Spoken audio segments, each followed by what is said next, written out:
Welcome back, you beautiful blue and white blooded legends, to the greatest podcast in the rugby league galaxy. Today we are looking ahead to this weekend's clash where our mighty Canterbury Bankstown Bulldogs take on, well, I use the word take on lightly. They are sharing a field with the St George Illawarra Dragons. Here we go. Now, I don't want to say the Dragons are in trouble, but I looked at their team list this week and half the squad is listed as currently looking for a premium membership at the local bowling club. They aren't a football team. They are a travelling historical society. Every time they run out of the tunnel, I don't know whether to cheer or check them into an aged care facility. Let's talk about their famous red V. Do you know what that V actually stands for? Vulnerable, vacant, vanished from the top 8 since the invention of the wheel. They wear a giant chevron on their chest just so their players know which direction to look when they're staring down at the grass after teams score their 5th unanswered try. We, the Bulldogs, have some of the most dynamic and downright terrifying players in the competition. Our boys don't just run the ball, they look like they're hunting. Meanwhile, the Dragons' attacking strategy this season looks like a group of tourists trying to read a map upside down in the rain. Their playmakers have fewer options than Shane Flanagan has quality footballer sons.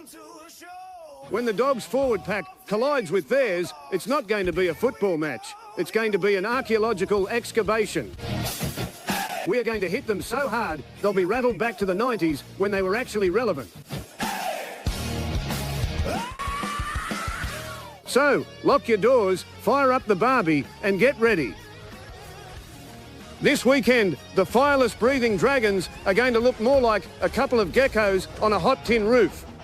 Dogs by 1,000, fire up, let's go!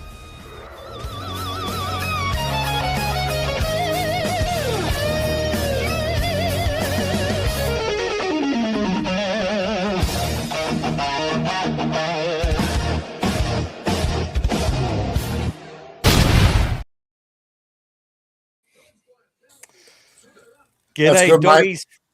How you going there, Big T and Gas? Good, mate. I'm good. I'm going good, mate. Welcome, Big T. Thanks, mate. Thanks for letting me out. Let me be on. That's absolutely fantastic. I loved your intro. I love Suno. It's great. Look, I'll get rid of me Dogfather media logo off there, mate. No. Yeah, you look way better, mate. You look way better. So we're still waiting for Jesse. Jesse was supposed to pack into the scrum with us. He's just commented. He'll be on as soon as he can. He's doing a Sam Walker on the wing in Origin. Afraid of Hudson Young running at him.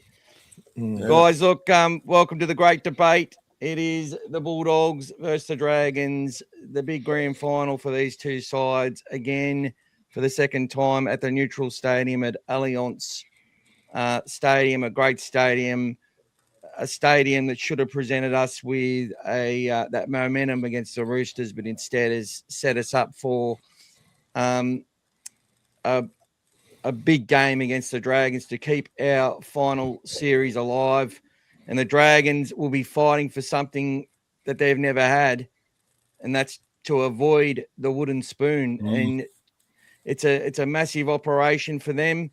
They're coming up against the biggest hoodoo in the current NRL completely. I think it's 1,547 days that they've been in the Bulldogs bin, and they've got closer and closer and closer. And many of their fans think that the Bulldogs are right for the taking. Well, we're here to tell you that that's definitely not happening this week. And look, I'd rather be completely embarrassed than to write off my team like some of the weaklings are doing. Yes. Not the people that are here. We stick strong to our team, and if we lose, which we won't, we just take it on the chin because that's what we do. How are you, Gas? What's happening, mate? Look, Gas is a bit nervous, I think. He's a bit nervous. No? No, all good, mate. Big T all got good. you a bit scared in the middle there, mate. Yeah, No. I got my jersey on. I'm ready to run on. Run on and crash some heads. Come on, let's go. I play old school 1980, 1986 stuff. Let's go. That's This it. Bring guy it on. never been defeated by a dragon. There you Ever. Fair go. enough. Fair enough. There you There's go. me Prestomania shirt, guys. Get it in you. Yeah. Yeah. All right, Gas. Well, sorry, I cut you No, off when I all was good. No, you're introducing all you. good, mate. Just had an enjoyable day today, mate. Just now coming to put a bit of cream on top of it. That's it. Happy birthday to you. It's Nice. Gas's birthday. He's officially turned the 50. Doesn't look a day over 49. Nah, you're not 50, are you? Wow. You're only a young pup. You're only a young pup. That's it. Look, Uh, Gas don't feel put it, though. 5 tries on Hazem El Masri in Oztag one day that Hazem actually tackled him to stop him scoring a 6th. He did. He did actually. It's true. So it could have been Gas on the wing for the Bulldogs. Good again. Yeah. Doing that back in the day. But guys, we'll go through the team lists. It'll be a full preview. We're going to ask each other some questions. We will have a bit of fun. And look, we'll put the heat on. But we're gonna find out how are the Dragons supposed to beat the Bulldogs this week, and we'll be doing the same. We'll be letting Mad T, Big T, whatever his name is, know exactly what's coming for them on Saturday night. Well, let's just say a few hellos in the chat, especially to Sean Scary 79, who kicked us off with Dragons are in the bin with $15 for the wheel, so that brings it up to 75. When we get to 200, we do a draw, and someone will win a shirt of their choice. If Dragons fans want to chip in and go in the draw, every $5 gets you a ticket. And I would have to, I guess, do a Dragons design of your choice. Champion Mike, he's chipped in with another $31. Thank you, mate. Thanks, mate. So that takes us up to what is it? $105. So we've only got $95 to go, if I can calculate correctly. Well, You want to go, Chris? That's young Billy from the Mad Dragons podcast. Also, Rugby League Roundup. Get onto YouTube and have a look at him. Oh, Goes Billy, Billy. had our halves problem, which I found interesting considering you've got Kyle Flanagan in the halves. Yeah, he was never supposed to be there. And now you've got a guy, I think, who's played, 40 matches or something in 10 years due to injuries Yeah, that's for $1 right. million. A little bit worried about Metcalf coming next year and his injury streak. Maybe a change of teams, change of luck for the poor bloke. So We'll see how that goes. We had, if you look at it the other way, we had Connor Tracy, who came with massive injury clouds over him and was always, and he's had a very good run. He's only missed like a handful of games since he's been there. So sometimes you're right. Sometimes a different trainer gets a different sort of training regime into them or something and builds up some different resistance, and they might be able to get some more 100%. consistency out of them. So just different approach. Who knows? Yep. Ryan says if Dogs lose, Broncos still a chance for the spoon. It's a They win-win. They are. And it'll be up to the Dogs to make sure that potentially happens. So, But also, if I can add, the Tigers and the Titans are also, we can catch them if we win all three. It's a possibility we win because we've got a fairly easy run home, Manly and Para. And if we can beat the Bulldogs, we've got a chance of catching West Tigers, who have got a terrible run home. They've got a shocking run home, the Tigers. I think they play 3 top 8 sides. So Titans are the same. They play 3 top 8 sides. So we've got a chance of not getting it. But I don't mind if we do get it because it's the fairy tale, boys. The fairy tale. Yep. This year, wooden spooners. Next year, premiers. What a fairy tale. Hey, look at the boys. Look at the boys we've got coming.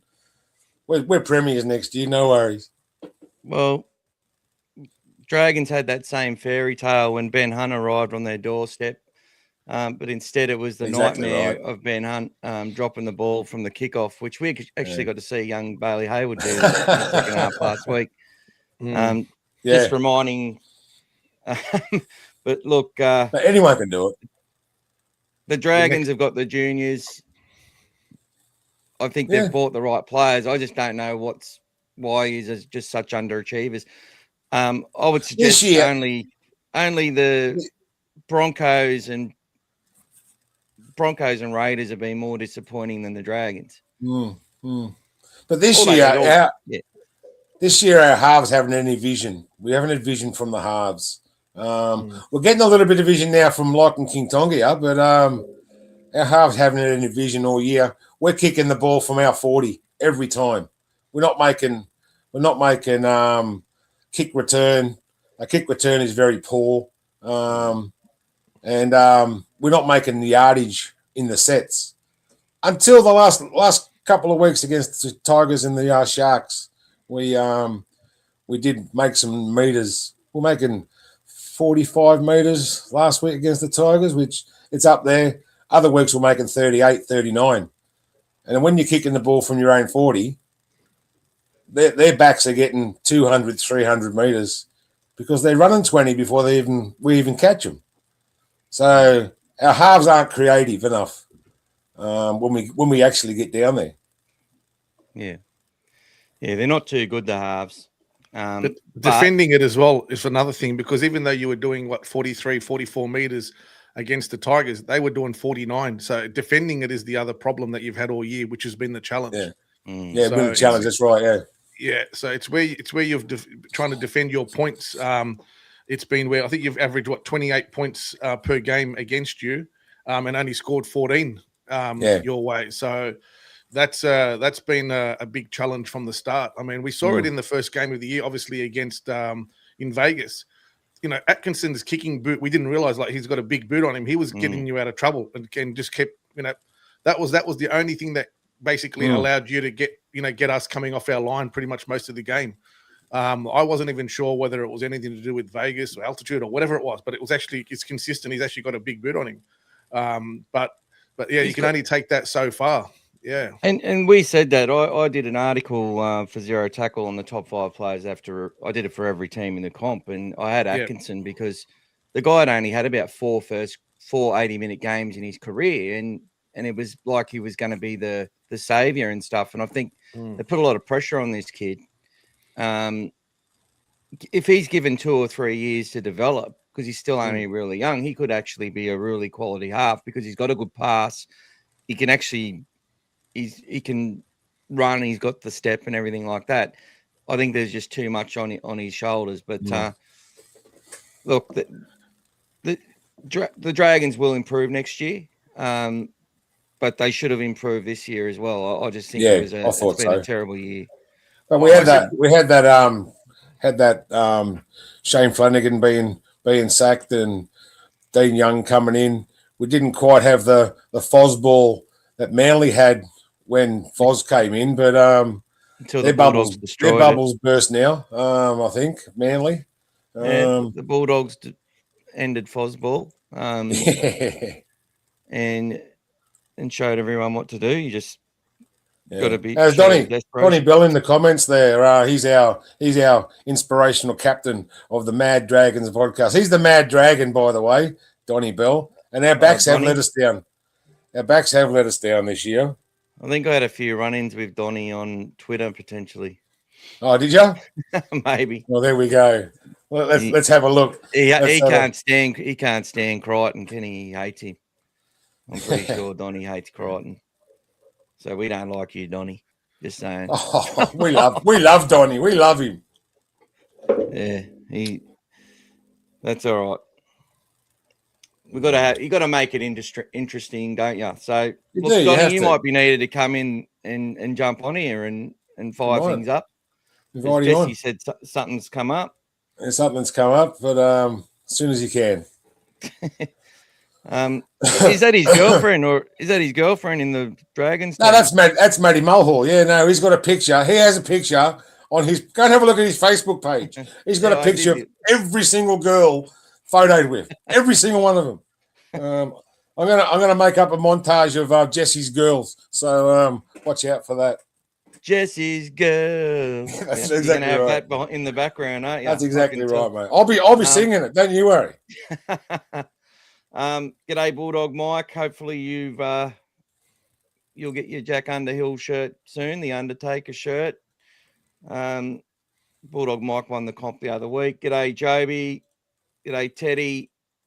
King G76 up the dogs. G'day, Dave. Happy birthday, Gas. Only 50, still a pup. Happy birthday to Gas. All of them coming through.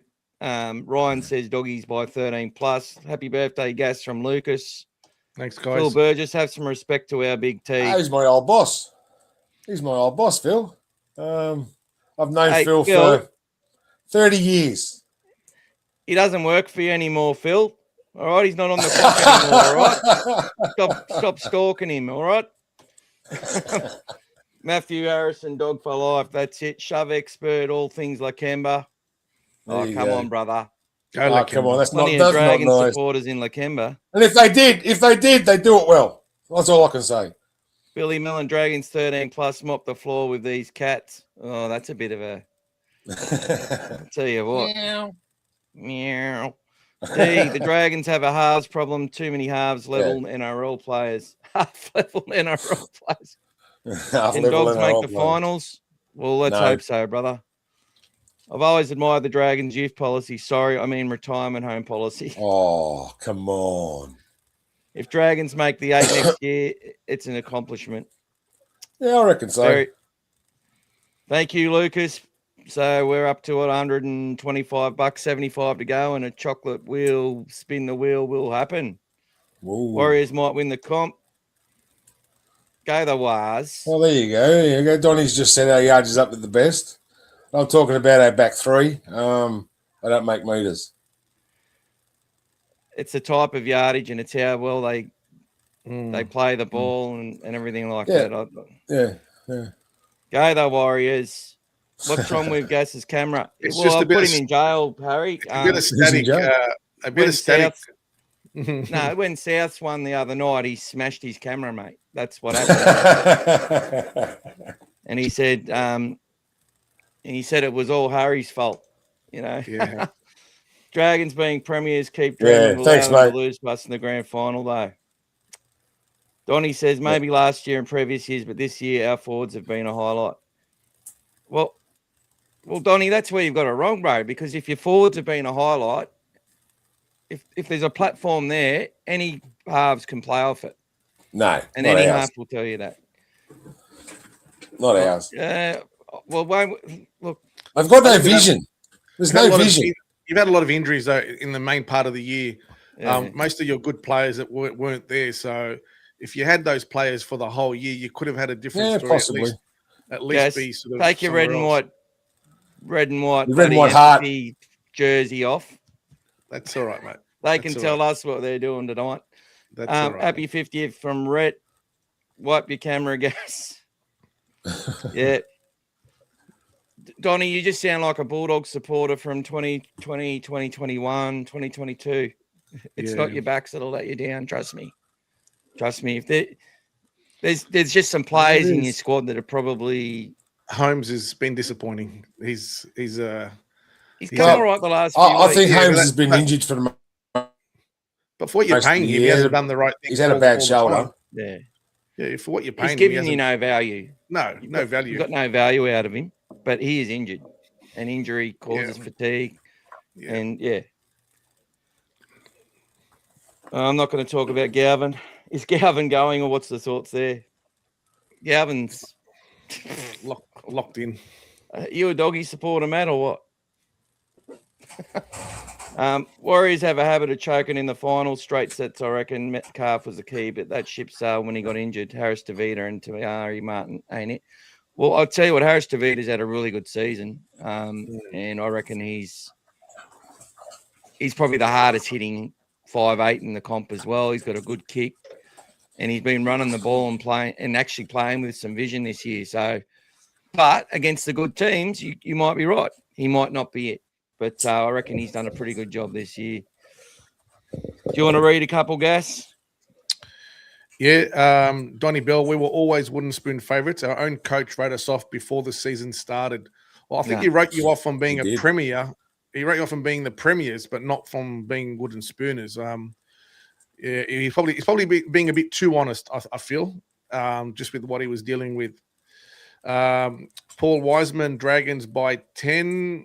I don't know where those 10 are coming from. Donnie Bell, I love Critter. He's not a 6, though. He's had some great games at 6 as well, though. Surprised a lot of people when they were winning. All the ones who were bagging him were out there saying, "Oh, we didn't realize he had all that skill and could do all those passes and can do all those things." So, retrospective confirmation bias experts. They just Well, look, if you don't have that, there's no money for the game. That's how the culture of the way we look at things is. Everyone's an expert after the game, including us. That's it. Charles Nickel Clockstad, he's a good player. Yes, he's a goer. He has a go. Did someone share it to the WARS page today? Because I didn't. You should though. You get about 1,000 views. They love it. They got a big supporter, mate. They got Sayed, welcome, mate. G'day. Doggy is going to bend the Dragons and show levels. Last 2 weeks have been a dream for them. It's time to wake up. So yeah, they've got some. What do they call? The Dragons have got momentum, winning 2 in a row. We've beaten them the last 6. That to me is like more of a pattern than anything else. So, Mohammed Dib, that's one of my boys. Hey, there you go. Welcome. He gets 2 votes in the wheel. There you go. See, Donnie Atkinson sucks. See, that's what I mean. Yeah, that's terrible support. You get when your team's losing. That's what you get by not supporting your team. Doesn't matter who wears a red and white jersey. They should be backed every time. They're backed every week. I back them every Tuesday night, mate. That's right. That's it, guys. Doesn't matter what we love you, Donnie. Let's hope Kyle gets fed before the game, saves Critter's nose. Oh You're still going on about that. But only Buzz Rodfield could actually. I'm glad. I'm actually glad. I'm actually glad that happened because it took your mind off the sour incident. Let's go talk about Flanagan now. Let's go. But he actually deliberately put his nose inside in my mouth. Kyle should be testing himself. Anyway, Matthew Harrison. Matthew's a Bulldogs fan since '94 when he was 9 years good on old. you, brother. Good on you, Matt. No offense, but mate. I don't know what you're asking if Galvin was going for. Like, no, he's just checking. Or did I miss something? Was there a post today? Maybe the Molly, mate. Maybe your old mate. Maybe your mate the Molly. He's been talking to Molly. Nice bike, anyway, mate. Zreg, Hamish. What have you got there, mate? Hamish Stewart. World Cup player. Smokey. Yeah, World Cup Smokey. There it is there. Yeah. D, what do you got? The Dragons halves went to Stevie Wonder Halves Academy. Yeah. That's all right. All right, guys. Old fella. I love some of these comments. From what I saw watching several games during the year, the Dragons simply gave up in games once it started getting away from them. Maybe Anzac Day, I think you're talking about. Plenty of arms thrown around, heads down, blaming other guys. Do you reckon it helped Cade? Let's ask a question. Do you reckon it helped Cade Reed getting a debut? Coming into that Anzac Day game. I think it might have scarred him a little bit, but you've got to accept the losses before you can take the wins. You know what I mean? Like our boys, our forwards have been losing, and I think they're going to start winning. They will start winning next year, and we'll start onwards and upwards. But yeah, Cade Reed. Then he broke his finger, out for several weeks. He didn't really get a start, so we didn't really see what he could do. We seen him in the trials. In the trials, he looked like a world beater. Mm-hmm. But AJ Jones hit him with a perfectly legal shot as he still had the ball in his hands, and somehow got 2 weeks because he. But I suppose that's what they do when they get injured. He's a halfback. He's a halfback. You're not allowed to tackle halfbacks. No. Yeah, well, Kikau had the same issue the other day. You can't tackle too hard, guys. You just got to be careful. Guys. That was a crazy tackle, mate. You got to be careful. Nothing wrong with it. Nothing wrong with it. Yep. But we've had them as well this year. Too much force. Too much force. It's rugby league. It's a contact sport. Yep. Too much force. Ridiculous. Yeah. They need to sign waivers and just get on with it. Exactly right. A bit like a few years ago for us. That's right, mate. It wasn't. D, I think Flanagan saying they couldn't win the comp was more a reflection on his own coaching. I don't think we can win a game was what he meant. Yeah. Look, you don't want to hear. He's just Yeah, that's trying right. to protect his players. But Exactly. Exactly. Serrato will lie and say that these players can beat anyone. But he'll know in the back of his head he's got to get rid of this player, and this player if they want to progress. You just got to back your team. You got to make them think they're Superman. All we get from coaches is lip service. They're telling us what we want to hear, not what they're thinking. And they've got to be careful now. They can't criticise referees. I think Andrew Webster, in my opinion, is the best. With the way he handles it, and I think Ivan Cleary's pretty good as well. I like the way Serrato does it. We sort of know what he's going to say before he says it. Yep. And but our fans act like they're surprised, or they call that arrogance or whatever. I don't. Sticking up for your players is an arrogance, in my opinion. Yeah, you got to protect your team, guys. No matter what, you got to protect your team. Eddie's saying Bulldog Mike can't blame poor Kyle Flano Senior didn't get his Maccas after the previous game. It wasn't many games Kyle got Maccas on the way home. I'm telling you. G'day, Zach Saxon. Is he a Dragon supporter or a doggy? Oh, he's a doggy. I haven't seen Zach around, so he must be one of yours. He's a doggy. He come on last week. Yep. Bit late, time to catch up. Looking forward to good, healthy conversations. Thanks, mate. Bit of banter. We love banter. Back to your team, Donnie. Who do you guys have to play over them? Who do you guys have to play over them? Yeah. Who's going to do a better job? That's why we've got nobody else. You've got no one else. There you go. No, back them. You got to back them. I always back them on a Tuesday night. I might say, bloody hell, he didn't do well this week. He needs to pull his socks up. But I don't berate the players. You've just got to criticise them, and constructive criticism is the way to go. So if you can constructively criticise that player without bagging the bloke out, like Emre Gula, for example, he does his job every single week. And he does his job well. He's not a top-level player. And I've been defending him all year. People are saying he's this, he's that. But no, he's that level player. We got him for cheap. So he's doing his job. And is he playing this week? Because I heard he's no, he's gone England. See you later, bye bye. Is he already gone? Missing this week? I think he has. I'm not sure. Maybe he's playing against the Bulldogs. They said effective immediately that he's allowed to leave. Yeah, that's what I understand. Effective immediately. He's on the plane. He's gone. He's playing semi-finals in England. Yeah, that's what I thought. That he might have to, hit the road hard if he's got to make it to the game over there. Yeah, he's named in the side. He's named in the side, but you have to wait for the 24-hour team, I guess, before you see whether he's still there or not. But from the way that they reported it, it sounded like he wasn't going to be there this week. Yeah, that's right. I heard. It sounded like they'd let him go effective immediately. They'd given up on him. That's it. Off you go. Thanks for whatever. I don't know if they've given up on him, but no, but as in that's it. You're not going to make a difference to our season. Off you go. You're ready to go. Yeah, if you've got your opportunity. That's right. Exactly right. Yeah. So Josh, So probably, I reckon Blake Laurie will come into the 19, and Kerr will go onto the. Maybe they. Yeah. I reckon they'll start Kerr potentially, although he's probably better off the bench. Maybe they'll they probably start Toby. I'll say they'll start Toby. Yeah, he's next man up. There you go. But every time they bring Kerr on, he gives away a penalty. 2 weeks in a row, he came on, give away a penalty. First involvement, gave away a penalty. He likes playing against the Bulldogs. Yeah, maybe.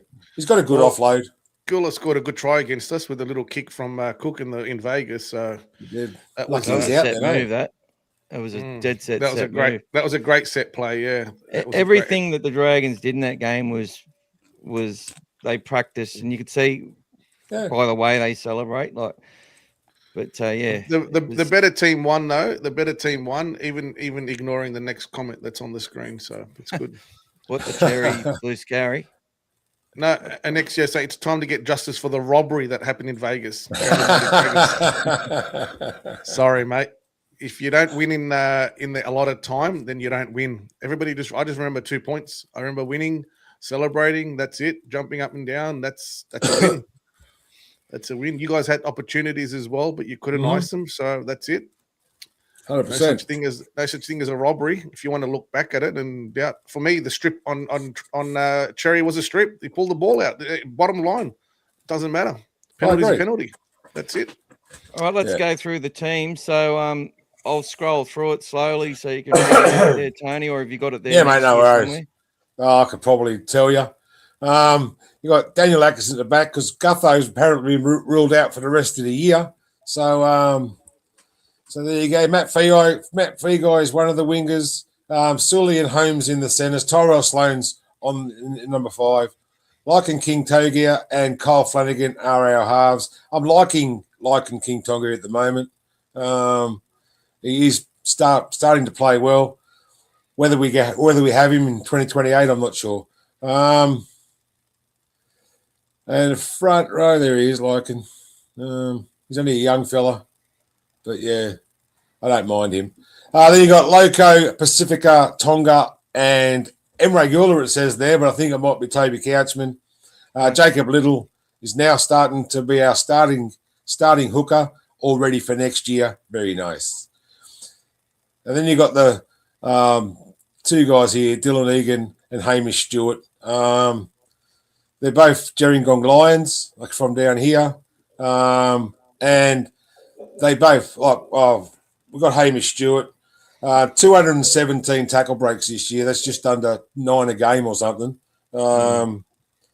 And he scored 5 tries, 43 tackles average per game, Hamish Stewart. He's going to be a future captain of the Dragons, even though Dylan Egan has been named as captain. Because both our captains are out of the starting side. So Dylan Egan's been named captain for the Dragons. Wow, he's pretty young. He is pretty young. Well, Dill's only 21, so he's got a long career ahead of him.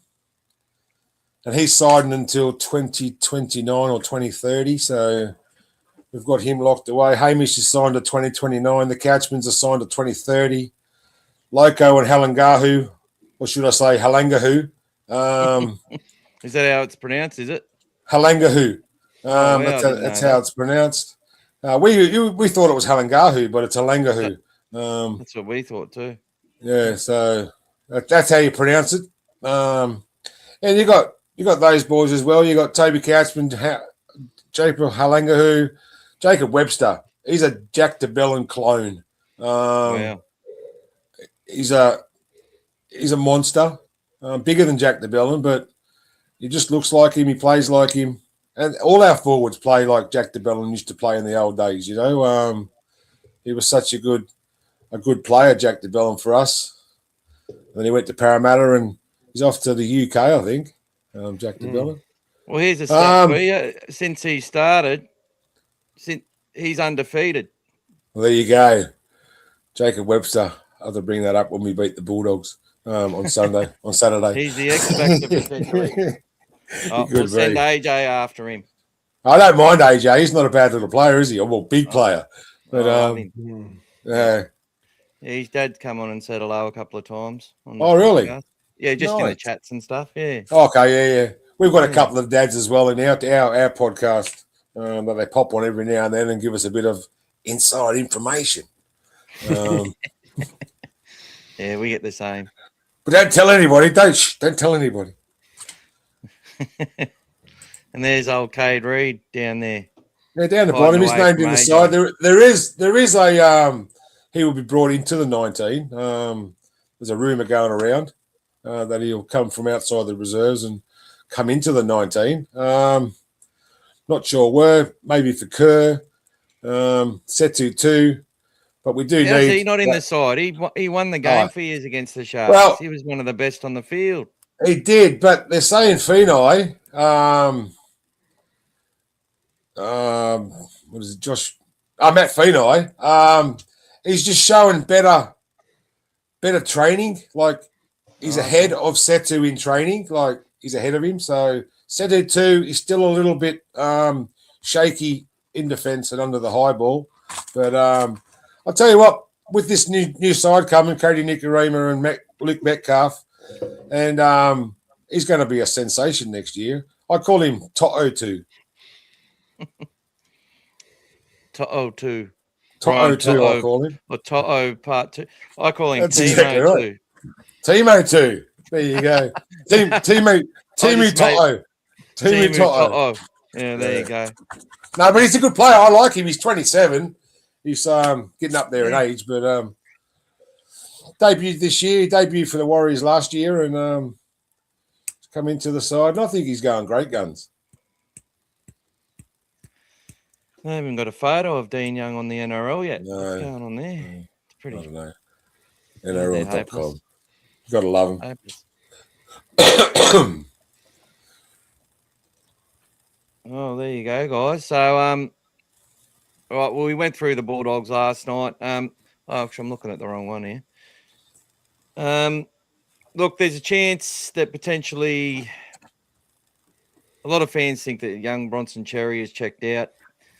I don't think it's deliberate, but I think as much as he may want to play well with his mates, if he gets the opportunity, we'll be hoping that he can do that. And he's got a big challenge. I think Moses Sully. He's starting to play well. He's playing well, Moses, at the moment. He's running hard.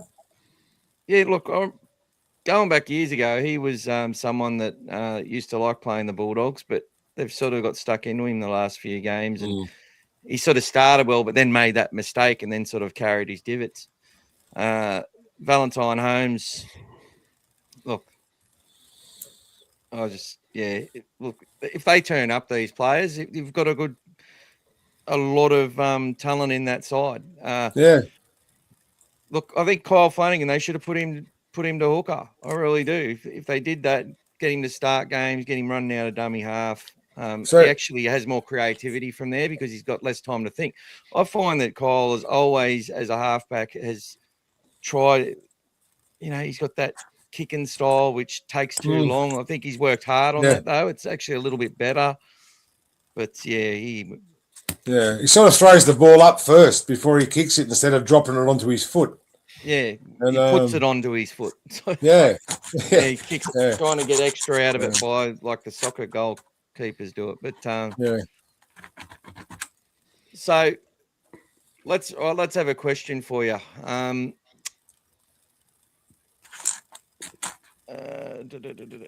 So you've already answered that. The future of the captain of the club, you think it'll be Hamish Stewart? I think it'll be Hamish Stewart, but at the moment, leaning towards Dylan Egan. All right. So in this game, how are the Dragons going to beat the Bulldogs? How is that going to happen? How do you get out of the bin? Russ, scroll down to the forwards for me. All right. Like I'm saying, these boys, they're all running over 130 meters a game, average a game. They're all tackling 40 to 47 tackles a game, these guys. Loco's a little bit different. He's still 96% tackling efficiency. That's pretty high. But yeah, Loco's, what is it? What's Loco? 120 plus meters, 30 tackles a game. He plays an average 48 minutes or something. So, well, that doesn't go too bad. 130, 140 if they start winning possession and scoring points. Yeah. Having better field position. Yeah. So right now he's doing a lot of defense and stuff like that, obviously. That tackle he made last week on, I think it was Fainu. He come out of the line. He wasn't back 10, but Fainu made a break, and then Loco Pacifica Tonga came from meters away and took him down. We would have lost the game if he didn't make that tackle. Yeah, he's going all right. Statistically, he's looking good. So you're right. That's what I mean. Like, what's going on? I think our forwards are the key. I think if they can get over your guys, get over King and what was the other forward? Thompson. Leo Thompson. I don't think Leo Thompson has been playing very well this year. I know he's been injured. You can debate that, but injured for a lot of the year. He started off the year injured. That's it, and then he's been okay. Yeah, that's right. Yeah. So I think we're getting. If he can stay on the park, we're getting value out of him. He's doing exactly what. And look, we haven't been holding on to the ball like we normally do as well. But that middle part, we won 7 out of 8, and that was, and he was a big part of that. The 1-2 punch, like he's never he's in career best statistics Yeah. I was a Like, little he's bit on a- envious of the Bulldogs getting Leo Thompson from the Knights. I thought he would have been a good fit down at the Dragons. And also his brother's running around at the Knights too, I think. I think he might have left. I saw his He brother. might have though. left. Yeah. He looks meaner, although they're identical. I think Yeah, that's right. He looks meaner. he looks meaner. Yeah. What's it called? The mongrel mob over in New Zealand? Yeah, he's a great human, a really good human. Gas has met him a few times, and Most of the guys are. All the guys that I've met from the Dragons, they're all gentlemen. Maybe if you get them alone and together, they'll be a bit more mongrel. But get them out on the piss or something. But yeah, no, they're all gentlemen, and they're all good role models for the game.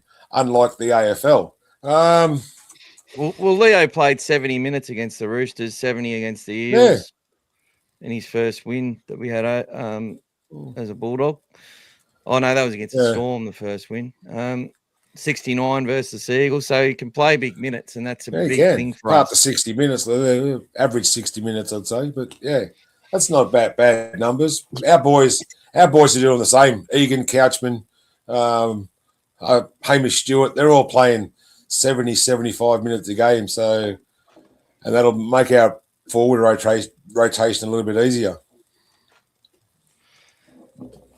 So, look, you got your forwards there. You think if you can win the forward battle, I think so. Opportunities, but you've got good forwards.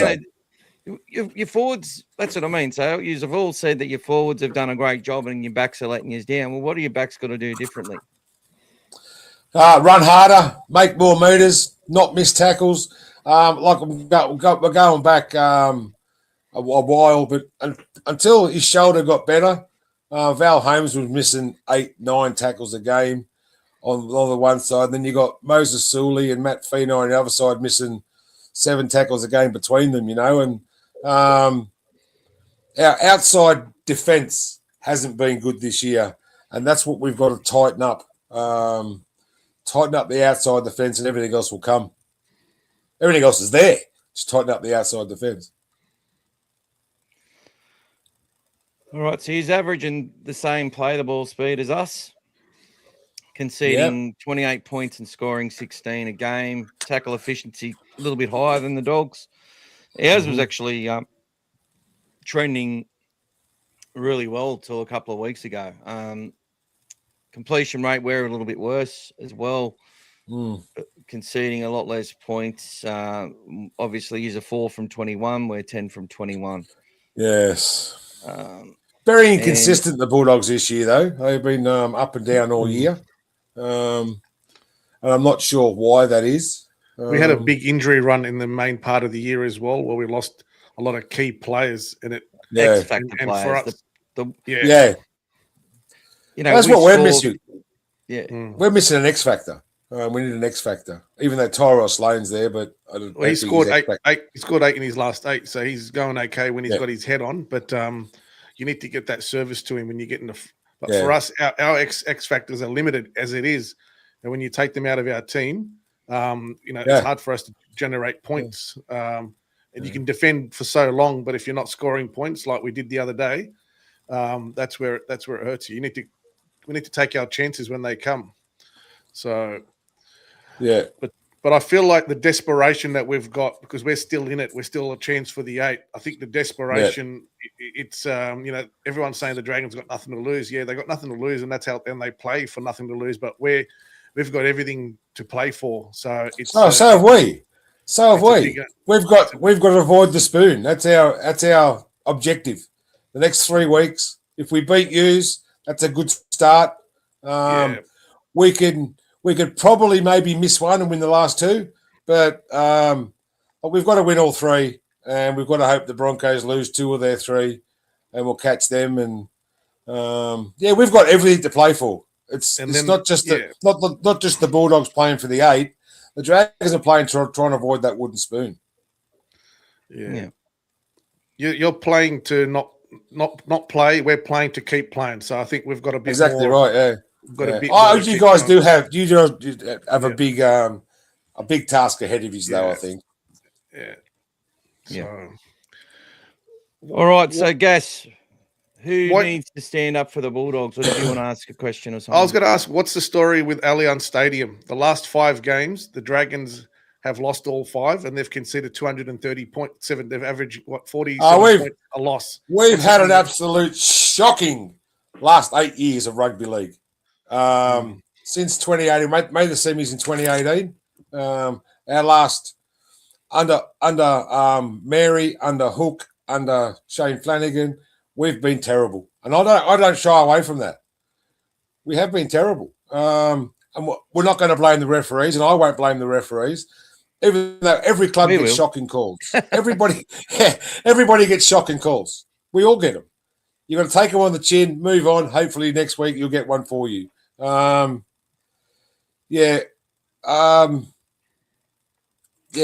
what you got to do. Sorry, I just lost me track of thought. Then That's all right, mate. That happens to us all the time. it does. I'm getting old, mate. Nearly 60. Oh, you don't look a day over 58. Thanks, mate. Thanks very much. Oh, God. Yeah, but I think Sorry, our forwards are the key. If our forwards can go, our backs maybe start. They're starting to click. They've clicked the last couple of weeks, so hopefully they'll click even more this week. All right. So what's gone wrong with the Dragons? Why are you in this situation, and how far away do you think you are? We're millimetres away from becoming at least the top 8 side. We've just got our backs. The defence, like I was saying, the defence on our outside backs has been poor all year. Our middle defence has been pretty good because we've got the young guys there.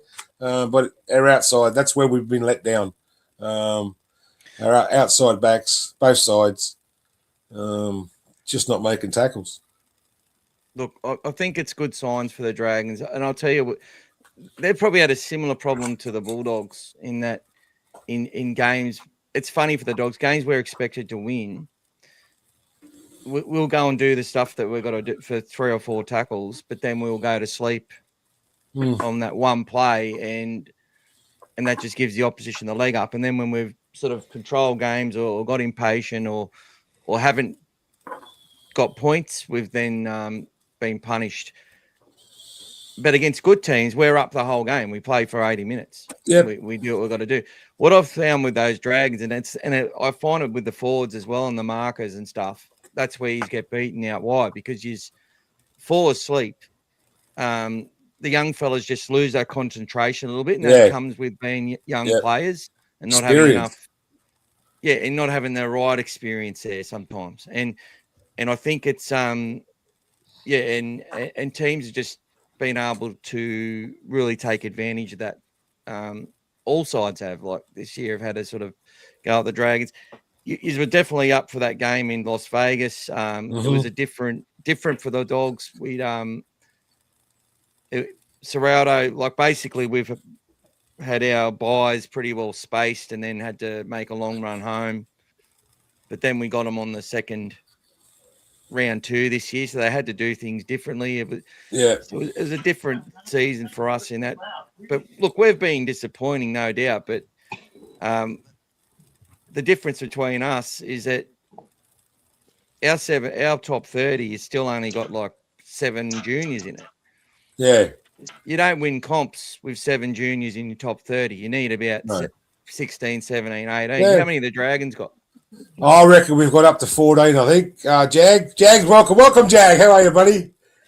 I'm good. Sorry about the delay. I just had something come up at the last minute, so I had to attend to it, but I'm here now. Yeah. I reckon we've got probably 15 or 16 juniors in our team. And a big bulk of them are forwards that you're seeing in first grade for most of this year. Yeah. So look, to me, that's the right investment. I think they just messed up buying the Cooks and the Guthersons for the money they paid and the Holmeses. I just think they were trying so hard to get that that big that big player, Marquee signing. that Yeah. marquee. Yeah, they just went out and that's probably what has killed Shane Flanagan. And then you've got the fact with his son and that just gives people an excuse to go at it. Whereas if you watch the Dogs, what was that? He bought big two, like he bought Sully, he bought Tuapolotu, the big outside backs. That just doesn't work in today's game. You need speedy, quick backs that have strike out wide in today's game. How fast it is. Well, the Dogs apparently are the slowest team in the comp. Really? According to our fans, yeah. And, Okay. We're pretty slow too. Well, I think Tyrell Sloan's pretty quick. Yeah, he is. Because that's it. Jeffro couldn't catch him. They said that Jeffro was slow and he's actually not slow at all. He just wasn't as fast as Tyrell Sloan. He's pretty quick. But anyway. He is pretty quick. Oh, look at this. Wendy Smith says, wow. I'm just looking at the likes. All right. What are you doing, guess?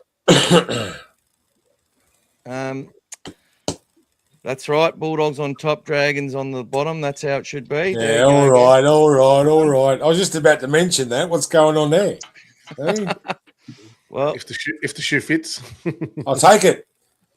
I need a new pair of shoes. So, Jag, while you're here, bro, and good to have you on the show, mate. Can you tell us 3 recruits that have been the most disappointing for your club in the last 5 years? I'd have to say the last 5 years, probably one would definitely be Corey Norman. Yep. Oh, no, that was more than 5 years. Sorry. Probably Aaron Woods. None of it. Andrew McCulloch. I reckon Val and Josh Maguire. Josh Maguire. Yeah. Hook got all these boys back when he was, when they were way past their use by date. We won't talk about Josh Maguire. No. But there was a strategy by Griffin as well. He was always buying players that were on the cheap that someone else was paying half their salary for. That was a strategy to get someone cheap. Moneyball. That's why you get them. Yeah, you're exactly, and you're getting them when they're way past their use by date. So, unlike Bennett, who's got Fafita for what $400,000, and he's starting to play like he's worth 1.1 again. He got Ezra Mam looks like going there. Going to the South Sydney. Yeah. There's a rumour going around. Ezra Mam's going to South Sydney. Maybe they'll get him for $300,000 as well. All the old boys are coming together just like Papua New Guinea. When's Stephen Crichton signing for him? He won't be signing for him. Matt Duffy. Well, the two Penrith boys are going there, Luai and Ty. Wait till Appy Coruscant signs. Would you have Matt Duffy back at your club for $5,000? I would. A cheap contract. It's ridiculous. And he's too good to be playing Reggie's. He's one of the boys of the year. Yeah.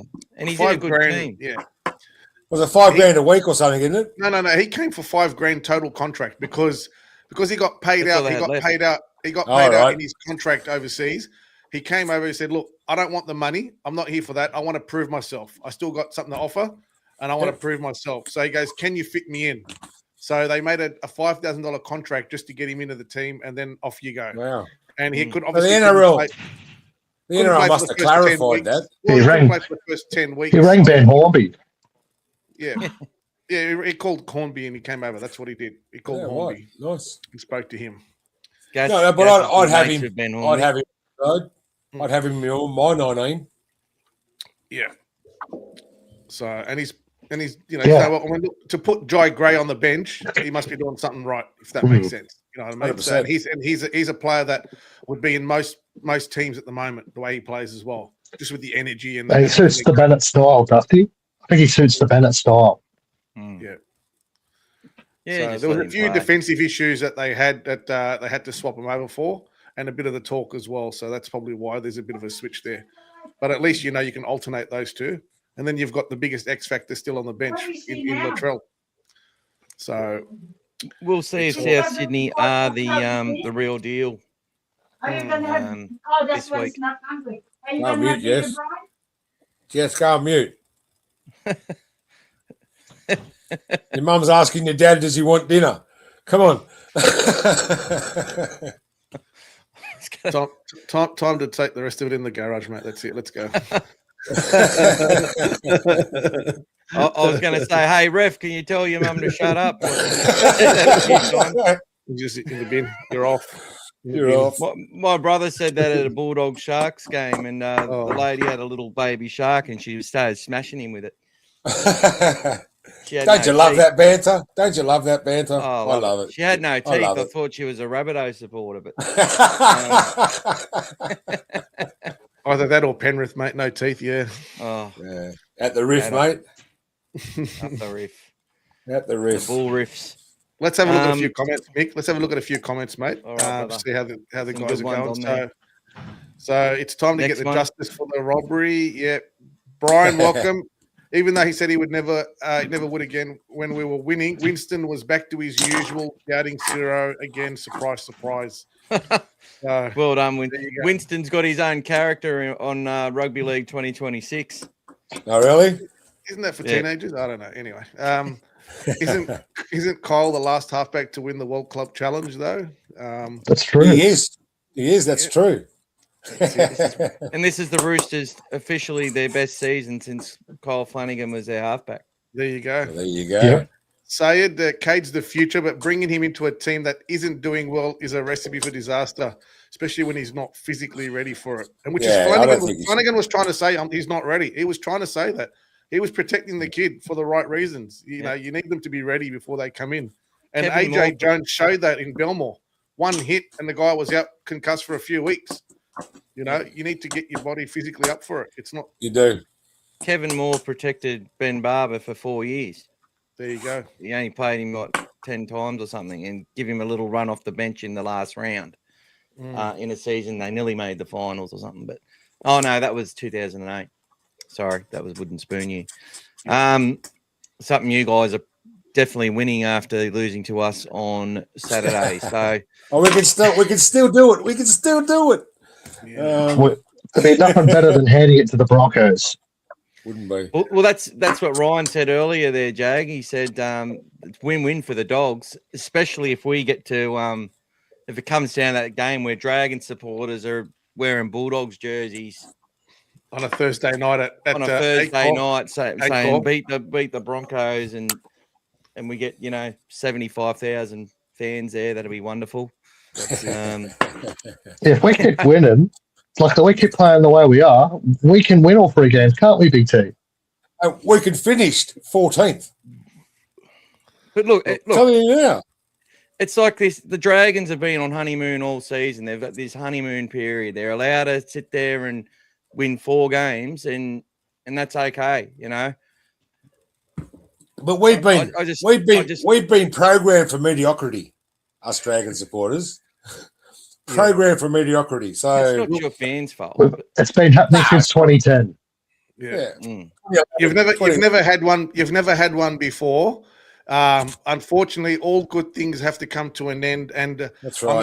I'm officially calling the game already, and I'm presenting you now with the wooden. Oh, mate, you're a champion, mate. It's already happening, guys. So there you go. So the Bulldogs are going to finish the season off for the Dragons. And there's your spoon, guys. It's thanks, coming. Mate. It just turned into a wooden paintbrush. There you go. Well, thanks for that, buddy. You're a magician, Big T. There you go, guys. I didn't have a wooden spoon handy. That's it. I must say, if it takes a leaf out of the Newcastle Knights book, Newcastle finished wooden spooners last year. Look at them this year. Yep. So if that happens to us, I'll take it. For the people who don't know, can you reel off a few of those signings you've got for next year? Well, go on, Jess. So we've got Keon Kaloa-Matangi, Scott Drinkwater, Philip Sami, Luke Metcalf, Connor Watson, and Cody Nikorima. Yeah. There you go. All good signings. There you go. To go with that great forward pack of ours. Yeah.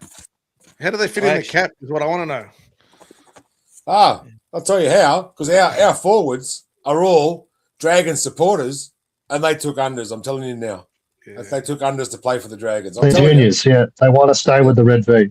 That's right. Look, I'll tell you something now. That's why Canterbury fans need to understand that our junior base, because it was exposed for so many years and they didn't invest in it for 10 years, which is why we fell 20 years behind.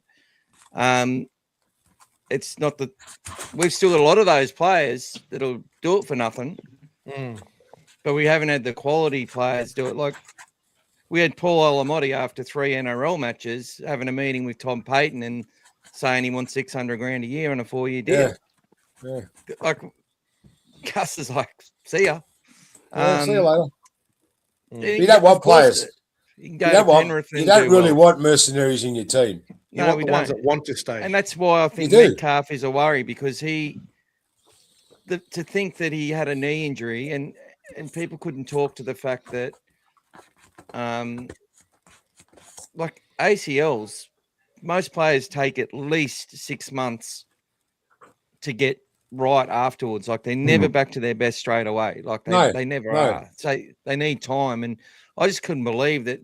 I think the Warriors must have been wanting to move him on a little bit as well. I think there must have been a bit of both there, but it was all on the player, because I can't imagine teams really wanting to pay $1 million for a kid that sort of didn't want to fight for his spot.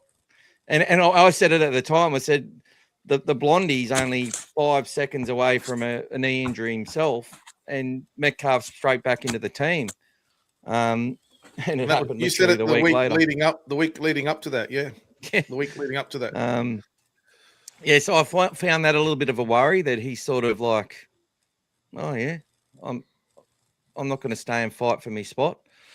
Who else he is letting go of? Is Kyle Flanagan gone, or is he there for Kyle, next year? Kyle, Moses, Gutho, and Lockie King Togia come off contract the end of next year. So does Josh Kerr. Okay. But most of the other boys are locked up till at least 2029. So we're losing a lot of money. $6 million in players are going. Most of them are going to England. So $6.5 million or something, Jess. Who's that? Which players are going? What? So losing Finai, Cookie Gula's gone. Blake Laurie. Sloan. Yeah, got a Sloan, yet. There's also talk that he's going to renege on, Ryan Carr's going to be sacked. Reneging on him. Who's going to be sacked? Ryan Carr. Over in Castleford. Because He's the one that convinced Sloan to go to England. You come and sleep on my couch. He's going to live with him. Go and sleep on my couch until you can find somewhere.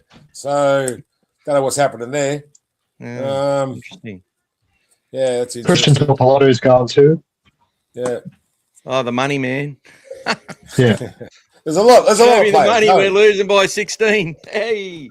Yeah, that's right. Sorry. Yeah. Be all right. And Nathan Lawson's already gone back to rugby. Question from D here for you as well. Who is your favourite Dragon that also played for the Bulldogs? Can you say two? Probably the Morris twins.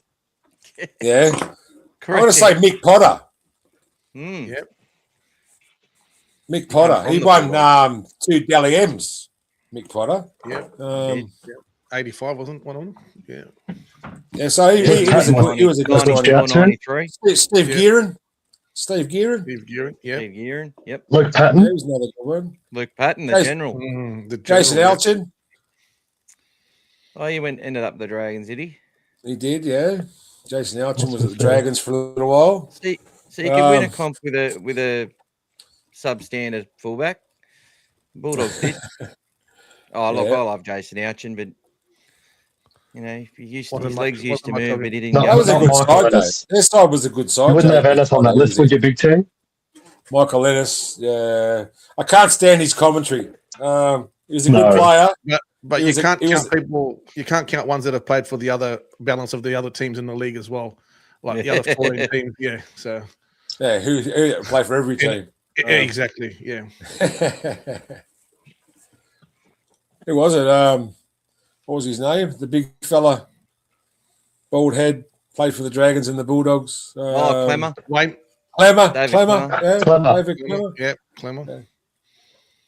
I like You him. seem to buy a lot of Bulldogs. You bought Corey. You remember? Cookie's You a bought- He wasn't a Cookie's top a dog. player. You remember Charlie Liano? Yeah, I remember Charlie Liano. He played for the Dogs. I remember Charlie. Yeah. Yeah, I like Yeah. Charlie. He's big front rower. Yeah. There's a lot of crossover players. Well, it's been. When did the Bulldogs come into the competition? 48, was it? 35. 1935. 35. Yeah. It's been a lot of water under the bridge between these two teams in all those years. A lot of grand finals. You guys have won some. We've won some. 79. You Yeah. beat us. We did. You Although beat us in 85. 80, we 85. did stop was your it? record run, though. We did stop your record run. You did. No. Sorry, the league stopped because Jags are Steeler, and I'm a Dragon. Ah. So we've come together. We're brothers now. Me and Jag, we're brothers, and they actually changed the tackle count rule the year 1967. The Dragons had it up until 66, and then they changed the rule, the tackle count rule in 67, and Dragons just didn't adapt. Like, I wasn't born then. Not just born. But yeah, I wasn't even in Australia then. Where are you from? I'm a Pom, mate. I'm a Pom. Bloody hell. Born in the home of the Beatles. There you go. Mate. Well, there you go, mate. Look, I think Something else to hate me about. What about James Graham? What about James Graham? He's a I Queenslander. loved him. He's a Queenslander I loved too. You him. can hate him about that. What about James Queenslander Graham? as well. James Yeah. Graham wasn't one of your favourites? No? Good shout. Yeah. He was, yeah. Good shout, that one. I used to like Jammer. yeah, we love Gemma. Always I wore like his heart watching on his his sleeve. podcast. His podcast. Yes. What about your New South Wales Cup coach?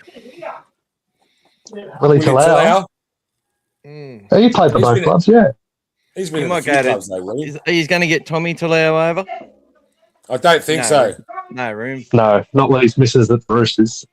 And there's He another went all player- right. He went all right the other week too. I'm surprised he didn't keep his spot. But they brought Billy Smith back in, and he absolutely pulled our pants down. So that's probably why. Yeah. He should be playing for the Dragons, Billy Smith. He's got a Dragons name. Should be Yes. playing for the Dragons. He's a legend, Billy Smith, the Yeah. older Billy He's still Smith. kicking too. Billy Smith's He still is. going. He lives in the Shire somewhere. In a retirement home. Yeah, he's still kicking. He's still going well. He's still strong as ever. They reckon. Like, he can pull on a He's a jersey. bit of banner. Flano, we suck, and we have no one better to replace them. Possibly the worst pep talk in history. Possibly. G'day, Zayad. Possibly. Go through Yeah, it. mate. Hey, Annie, how's it a robbery when you had more field goal attempts than the Dogs but couldn't ice it? That's Well, right. There you go. Rhett Langlands, he said, I watched last night's vodcast today. Your boys said that the Dragons' backs and forwards were superior to the Bulldogs team. The same boys said earlier in the season to sack the team and give the youngsters a go. Any thoughts on that? Probably wasn't these guys, but There's No, it few probably big wasn't names. us, but we did talk about giving the youngsters a go, and we did have like Jaden Sewer, Josh Kerr was in our starting side at the start of the season. Off the Emre bench Gula. anyway. Emre Gula, you know, like, and if you're talking about them, yeah, I think we've got this game. Our forwards, I think we've got them over top of you guys. oh, there you go. They're young. They can play long minutes. And Yeah. they're real workhorses. They like getting in their hands dirty. And so the favourite forward I've got They're right only now getting probably better. is Hamish Stewart. Hamish Stewart is probably our best one right now. He's on fire. That bloke. And he's playing big In the minutes big as team. well. Pretty much 80 minutes every game almost. Yeah. Big Yeah. motor. What do you think about Jag? What do you think about Dylan Egan as captain? Very good. He speaks very well. He reminds me of Bo Scott. He was a strong defender. Plays big minutes. Wouldn't want to mess with him. A lot of people have compared him to Liam Martin as well. Yeah, well, look, And the Liam Martin's Couchmans, well, they've got coming off contract, so there'll be people wanting to buy him. Yeah, I think he's the problem with these forwards. They don't have as well. Most of them, only a few of them can go for a long time and do well, and clubs don't like letting them go. But I think Liam Martin might be one that he's had a lot of injuries lately, and he's put his body through the ringer. I'd be steering clear. Mark those words down. They'll probably come back to bite me. So they said he's been released. That must be the Gula. yeah, he's gone effective immediately. Pretty solid. Surprised he left before Laurie and Kerr, to be fair. Well, Blake Laurie looks fit as he's ever been. yeah. That's probably the problem. He lost 15 kilos. Bloody hell. Wish I could lose 15 kilos. You know. Amnesia after 2 wins in a row. Barry Ward. We've got to enjoy something this year. We've had 4 wins all year. We've got to enjoy something. We've got to enjoy every win we get. Oh, exactly. But, I just find it annoying that I found it funny that the young fella last night was asking me about Gavin and Credo. What's the go there? Like it's an issue when you should just be focusing on your own halves, which I suppose you have. Should have got Barry Ward on the show. He always has nice things to say about the Dragons. I remember Barry Ward. We'd have to all evacuate. I don't think he'd fit in one of these screens. I used to love Barry Ward. There's a lot of him. I did too. He's a big boy. My favourite Bulldog player of all time is Robbo. Yeah. I used to play my footy like Robbo played. Hard and tough. I've got a few scars over my eyes. Do you remember Kyle White? I think he went to the Illawarra for a while, didn't he? Remember Kyle White at the Bulldogs? Doesn't ring a bell, that name, sorry. Went to the Steelers? Yeah, I think he might have went there for a little bit. He might have done. He was just he was playing about 1991, that sort of era, 92. Before my time. When I was doing the 100, I thought you were in your 40s. No, sorry. I thought you were Mad T's older brother. No, my older brother, that's right. I'm only 32, mate. I reckon if I shave this off, I'll get half price on the bus. That's how good I look. Mine was about nearly as long as yours a couple of weeks ago, and I didn't bloody adjust the shaver thing, and I was a bit tired, and I went zip. Yeah. Oh, short now. Sort of short now. Someone $20 fix. 3 of us are shaving, and one of us hasn't started shaving yet. Is what you're saying? Doesn't look like Jag's had a shave ever in his life. Look. That's what I'm saying. Who's got more hair, Gas or Mad T? Who's got more hair? My baldness is by choice, boys. I I shave it once a week, and I'm due for one. That's all those years back up for Queensland. What's that? All the grey hairs? We 180 to row, mate. Don't worry about that. I live with the 2-headed people up here. My kids have frigging got 2 heads. Hello? Wow. Had to do a... Anyway, I'll leave that one alone. Hey, Mick, when I was doing the 155-day countdown to Vegas, one player that came up a few times on my looks was Kevin Ryan, was a famous one that won 6 premierships with the Dragons and then became the captain coach for the Bulldogs and ended stopping the run as well. Yes. So he was a very famous one, probably one of the biggest. So what Gas did, so when we were 155 days out, he went back and found out Bulldog number 155, then Bulldog 100, and then they did the coach numbers and count, and it just evolved every day, and just got so much information on all the old players, and that's where he come up with the Kevin Ryan stuff, and nice. It was great. The time just flew, we couldn't believe it because And that Vegas week, we went live every single day for that week, which was awesome. Yeah. I like that comment there from Brian, isn't it? We don't do that on our show, do we, Big T? We don't personally attack players, but people that Well, do I was this, just, I was it's just not saying. right. I was just saying earlier on. We do have a couple of panel members that do Yes. berate players and do go too far. And I'm talking Some about players do watch. I'm talking about creative criticism, Well, and that's Constructive. what I use. Constructive criticism. That's right. That's what I use. it's not the players that you got to worry about. It's their family and friends.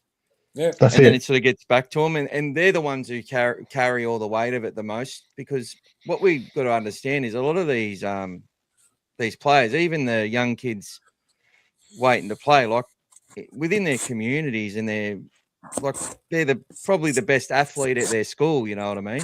When they're coming through, they've been adored and worshipped. There's a lot of support behind them, and for some of the players, especially some of those that are from Tonga and Samoa and all that, there's a lot of those kids growing up here, and for them to make it to the NRL, like they give huge. a lot of their money and time to their whole communities and stuff to lift them up, and there's a lot of faith in there and that. So when they hear all this negative stuff, it can affect those people. So that's why we don't do it, And I just think that there's people who are just taking full they're just trying to cash in on the outrage algorithm.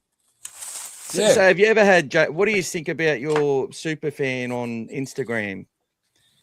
What's it, JC Bernard or whatever? Oh, John Claude. I like Chris. The one that got I like Chris, the bald-headed fellow who goes out with the Chris Bulldog girl. Chris is funny. Misses is a dog fan. He's funny. I like him. Chris. I've asked him to come on the show a couple of times. I'm in contact with him, so hopefully we'll get him on the show in the future. Well, he's funny. He's great. He's absolutely fantastic. He takes both sides. Like he sees the funny side to things as well, and he takes the Mickey out of his own things, and he does. Things like that. It's something I need to start doing. I need to start doing shit like that. Yeah. It's like, for example, when Sexton signed for the Dragons, he made a big fuss about it. Then he's like, hang on a sec, the Catalan. Yeah, that's right. Yeah, he's good fun. He's good fun. He is good fun. I like blokes like him. With JC, I sort of say, look, well, he's the OG, he's the original one, so he can be that. But all these Bulldogs ones, like there's one starting every single week. They just get on there and go, oh my god, blah blah blah blah blah blah blah blah blah blah. Oh, cord. And then you've got the little pussies like Winston. You give him a little bit of feedback, like, hey mate, pretty sure the Dogs have been pretty good to you. Why are you going to carry on about the coach for clicks? And then he goes, oh, if you want me to help you get more views, just reach out. Okay. Yeah, like, honest, that's such a 20-something-year-old rich kid's answer, and who's just done a uni degree in marketing and media. But look, we love it. When we win the comp and beat you guys for the 18th time in a row, and for the third time that season, we will look. All us Dogs fans will unite. You know what I mean? Like, there'll be none of that worry. Like, you won't care. I think with us Dogs fans, when you see another Bulldogs jersey and you look each other in the eye, you know what it's like.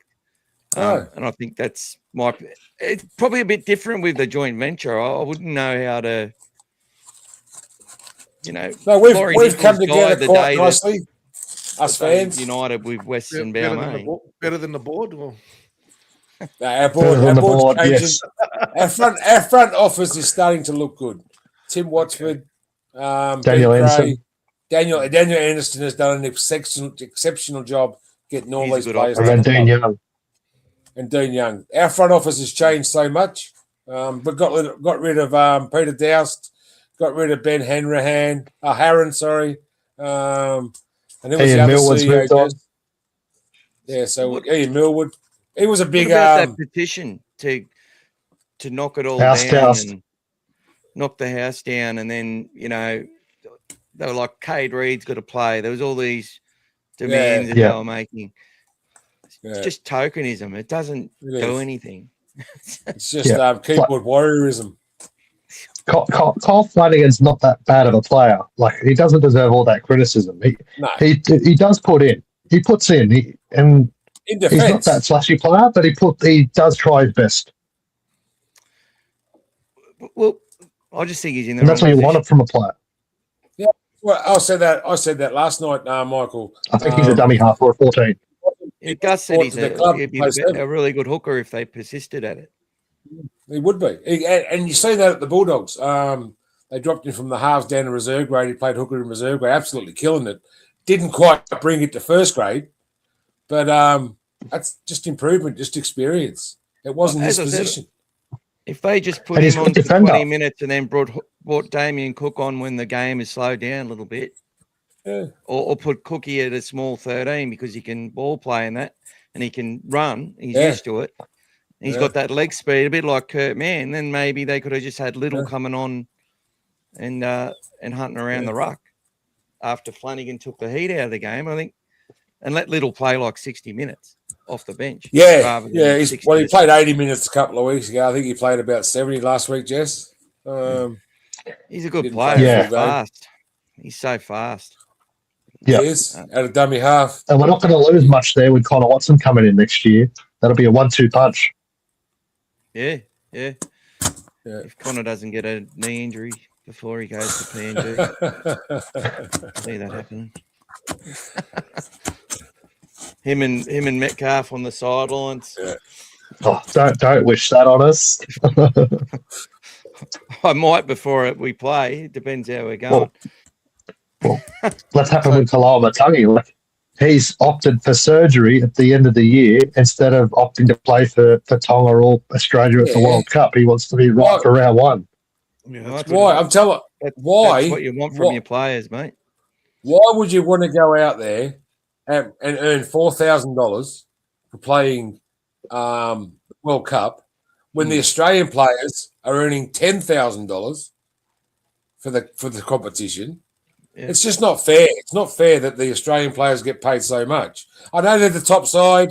I know they're the top nation. They were getting 30, and they're actually the Australian players. I think they get 30 grand a game, 30 or 40 grand a game. Yeah, and I think not in World Cup. I don't think. No, I think they've dropped it down because so money could be used to pay some of those other nations and stuff because they had none. And Keon's saying he's tired. He's sore this year.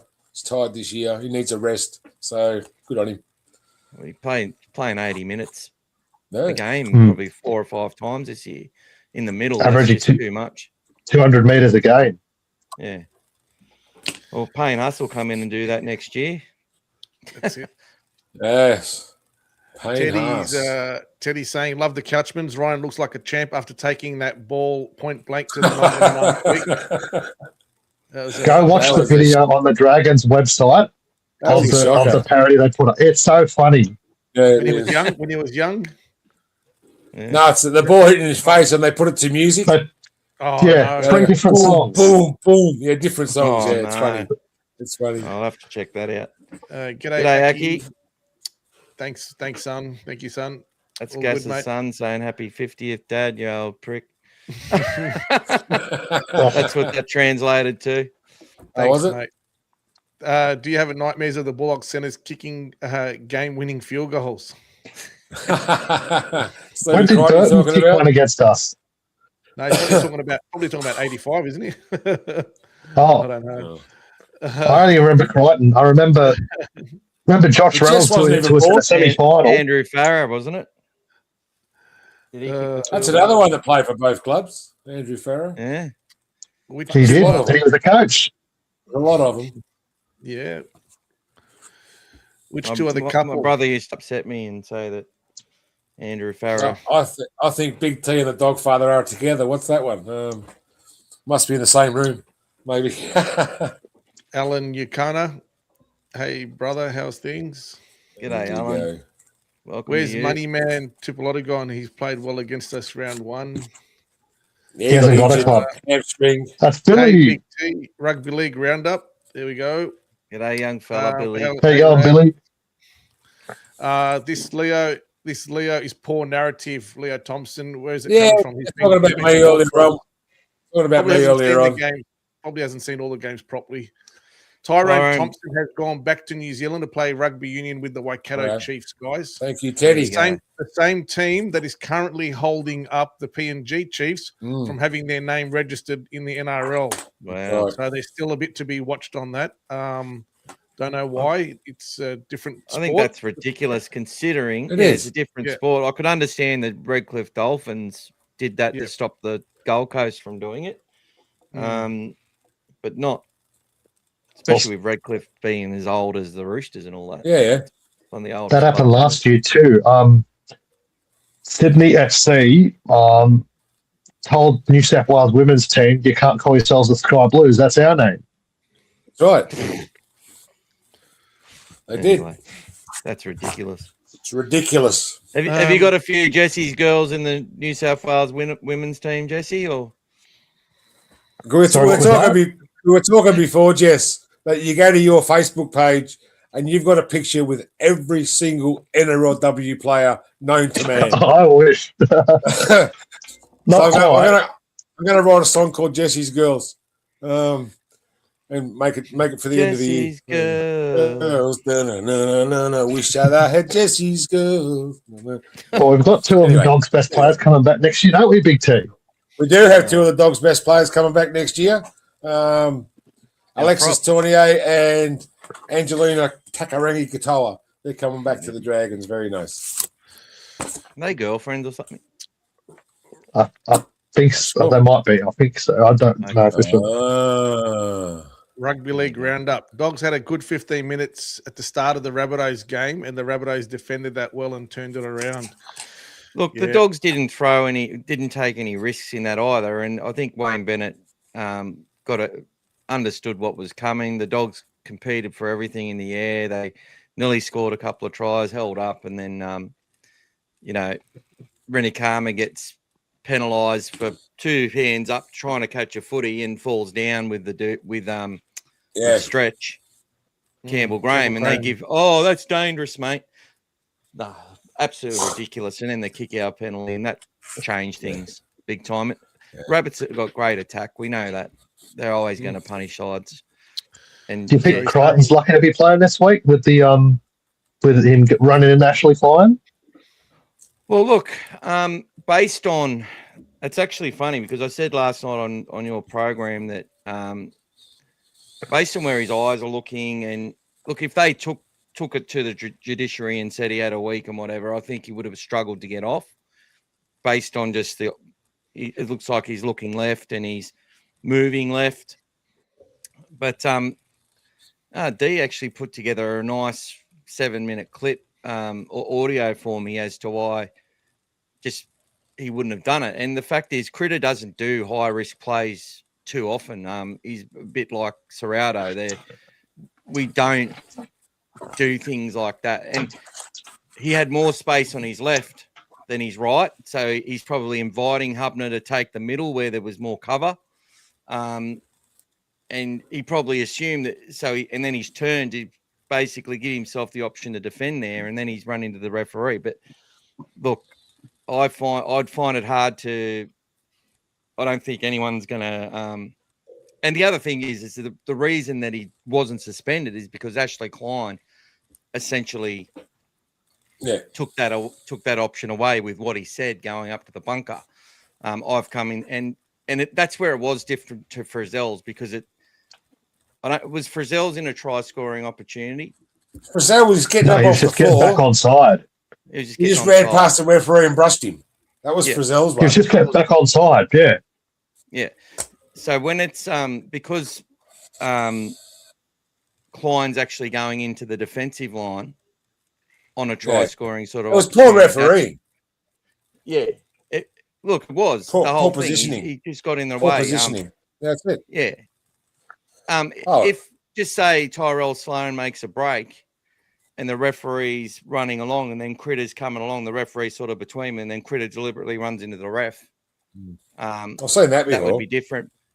But I don't think Critter would deliberately run into a ref, just my belief, because and let a try go in. Like people just don't usually let tries happen. You see it all the time. Like players, they make a break and there's been a little knock on. Now, if they run the length of the field and score, it gets called back when they check it. But if they let themselves get tackled beforehand, they don't check it and they can play on and score off the next play. So players usually choose the dumb option first and go and score. Like I just don't. Yeah, I just don't think he's that crafty to try and do that. Just like people would suggest that he would deliberately try and have his nose bitten off. Like I think he definitely put his face in. He was definitely like, I'm all over. I was hungry, boy. Yeah. Kyle was hungry. What do you do? He wasn't going to get Macca's on the way home. That's what it was. Cannibalism shouldn't be allowed in the game, and obviously Buzz is a cannibal as well, and supports it fully. That's it. Yeah. Rugby League Roundup saying that he wants the Dragons to defend that way as the Rabbitohs did, but it's easier said than done against a physical Bulldogs team. The bloody Chooks. His brother's a Chooks fan. Hey, there you go, Billy. He says King Tongi has made the attack faster. A little bit. He has. Corey Norman could kick field goals for us at least. Yeah. Daniel Alvaro. There you go. Oh, yes, I remember that. Was he from Para? Yes. Or did he go to Para? He played like 2 games, didn't he? He didn't play much at all, did he, Big T? Not at all. Not at all. We might be able to use him in Who Am I? Because he's an unknown. Who am I? Next Who Am I? It's going to be him. So if you're watching the show, there you go. Don't tell everyone they're watching. You're giving it away. I'm joking, Jess. Sayed's having a good laugh. Woke my kids up. Sorry, guys. The no teeth comment. Sorry. Up his kids. 100% agree. The spoon can go to the donkeys. Maybe next time, mate. Maybe next year. That's our win-win. Big T, are you from Wollongong? Because I've lived in Wollongong for many years, but moved to Queensland 10 years ago. I used to support the Steelers when I was a Tenduit. So I'm a true Bulldog fan now for many years. Good on you, Kylie. I'm up here too.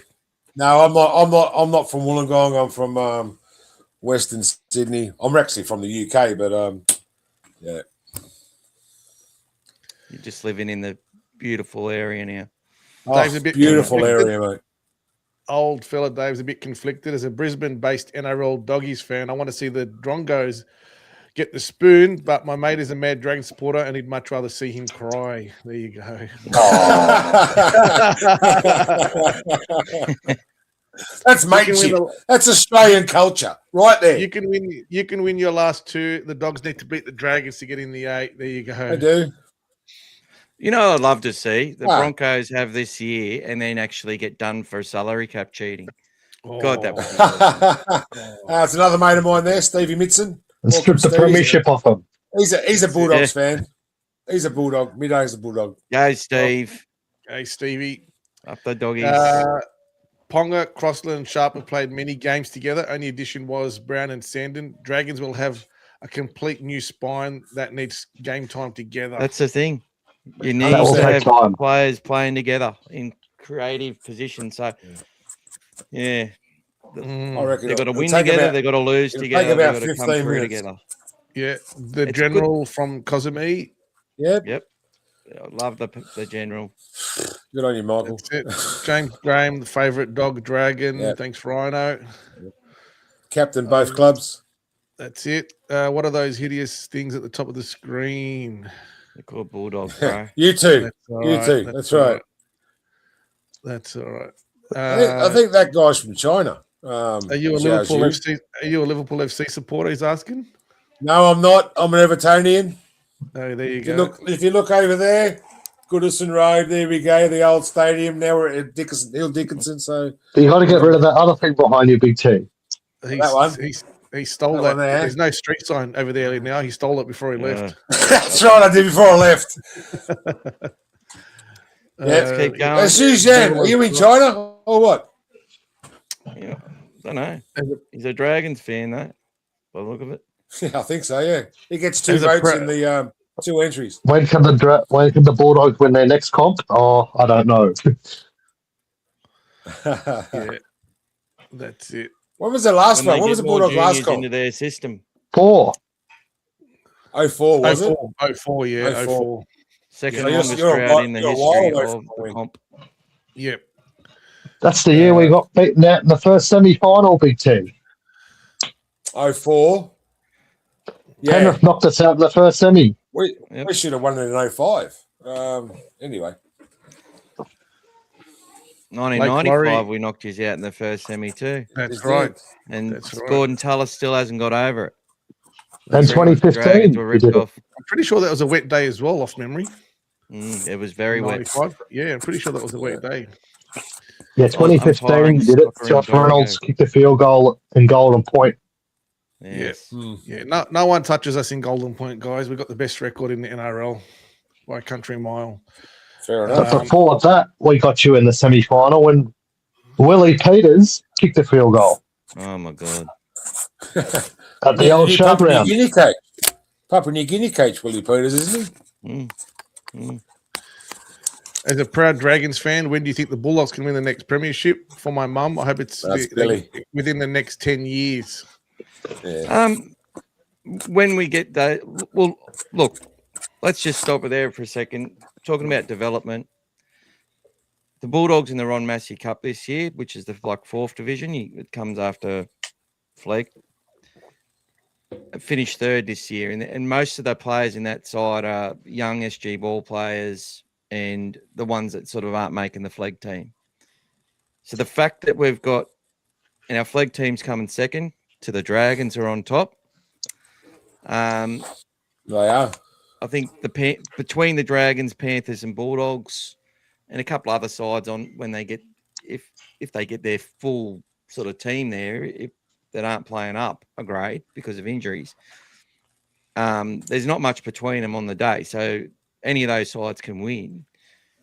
But what I would say is that the Bulldogs, for the first time, have got so much more competition across those grades that's how we're going to produce 4 or 5 players, hopefully in spine positions, because we're not going to be able to buy them. We're just not going to be able to. We might be able to go and buy one player, but we have to develop them, and that's what you got to do. Now, you guys have developed your forwards. We've imported some Protecting backs. Cade Reed's going to be a big thing. And what fullbacks have you got coming through? Who are the guys that are coming through? You got Ollie Burton. Also, I think Toby Rummel can play fullback. He's a winger.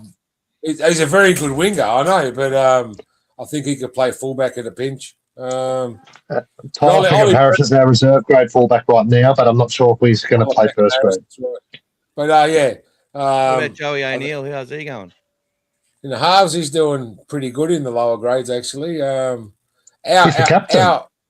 Our New South Wales Cup side has been really affected by Willie Talau being moved up to be an assistant coach for the NRL side.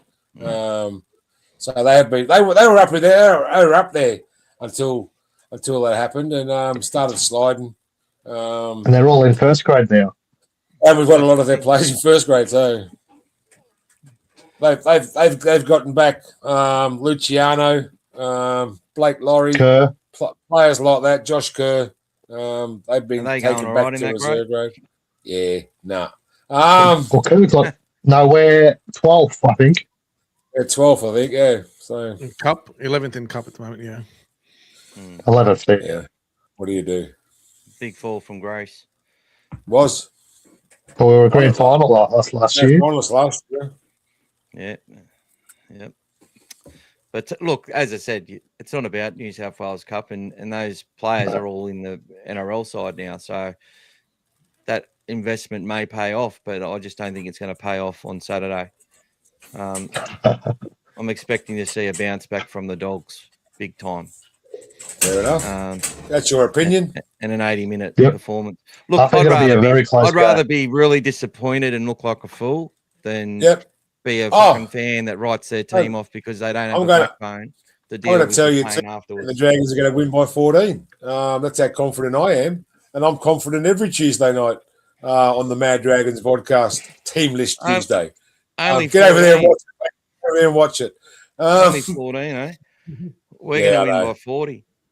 Oh, 40. I'll take a win by 1. I'll be happy with a win by 1. We I haven't reckon we'll scored get 40 since win last by year. 6. Yeah. We haven't scored Hamish 40 Stewart will yet, score guys. another try.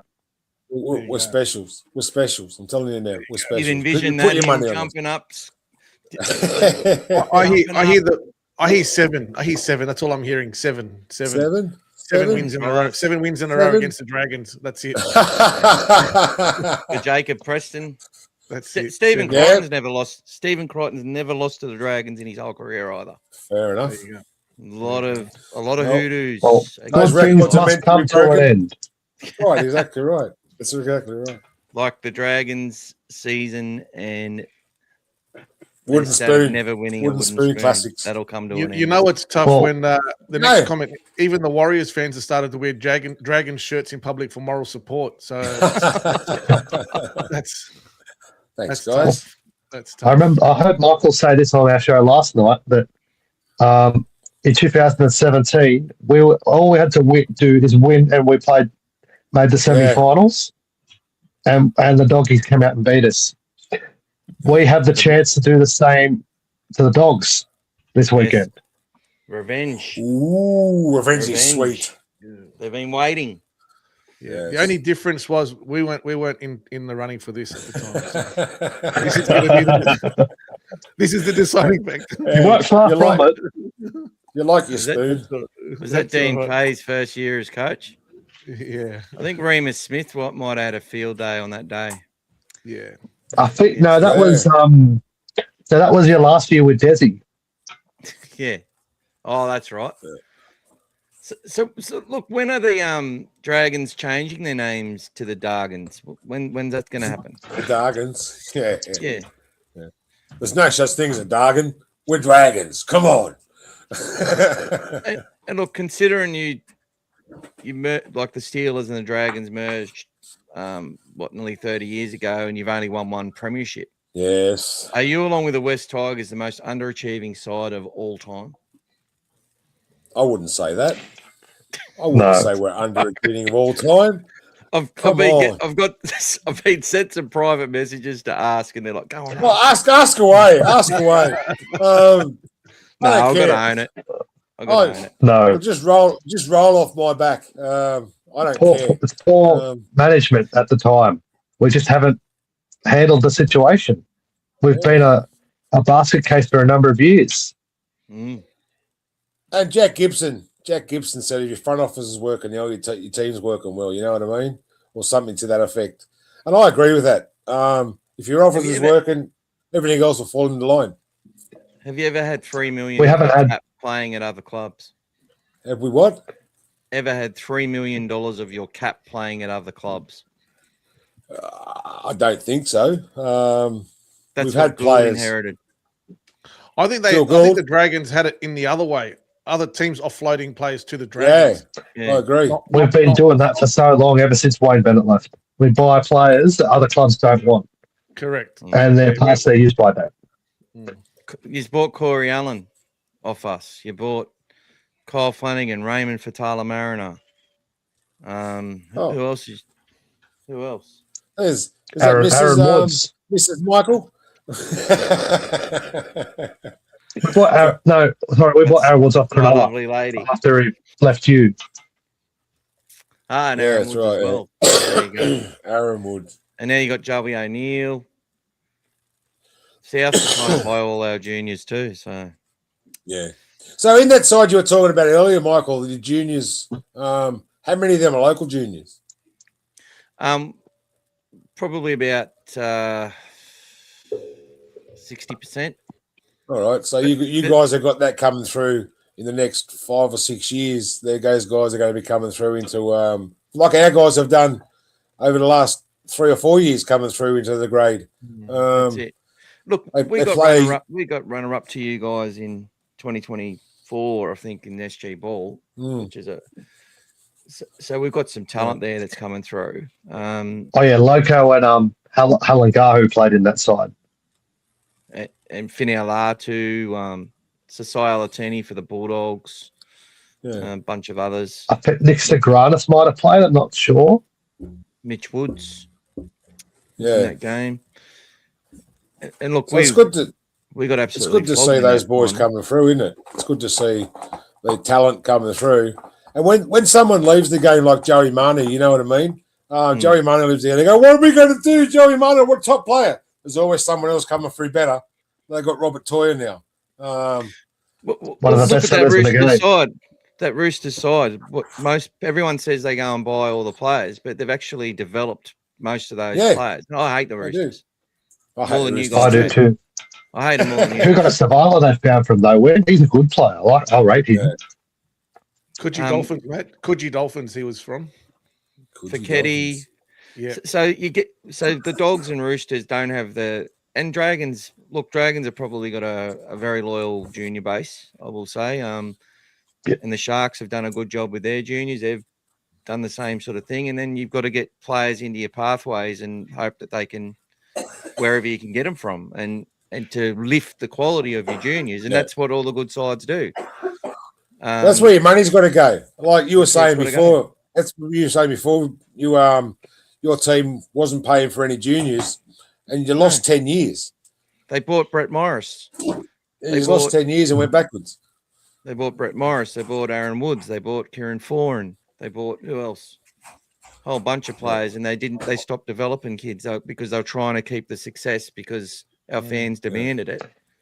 And There's Gus one said of the them first thing when success, he come didn't in he? is stop listening to the fans, or you're never going to. You guys have always been bred, not born. Oh, born, not bred. You're born a bulldog. You know what I mean? Like, and that's what we've got now. Our forward pack are all born dragons. So, it's a good recipe.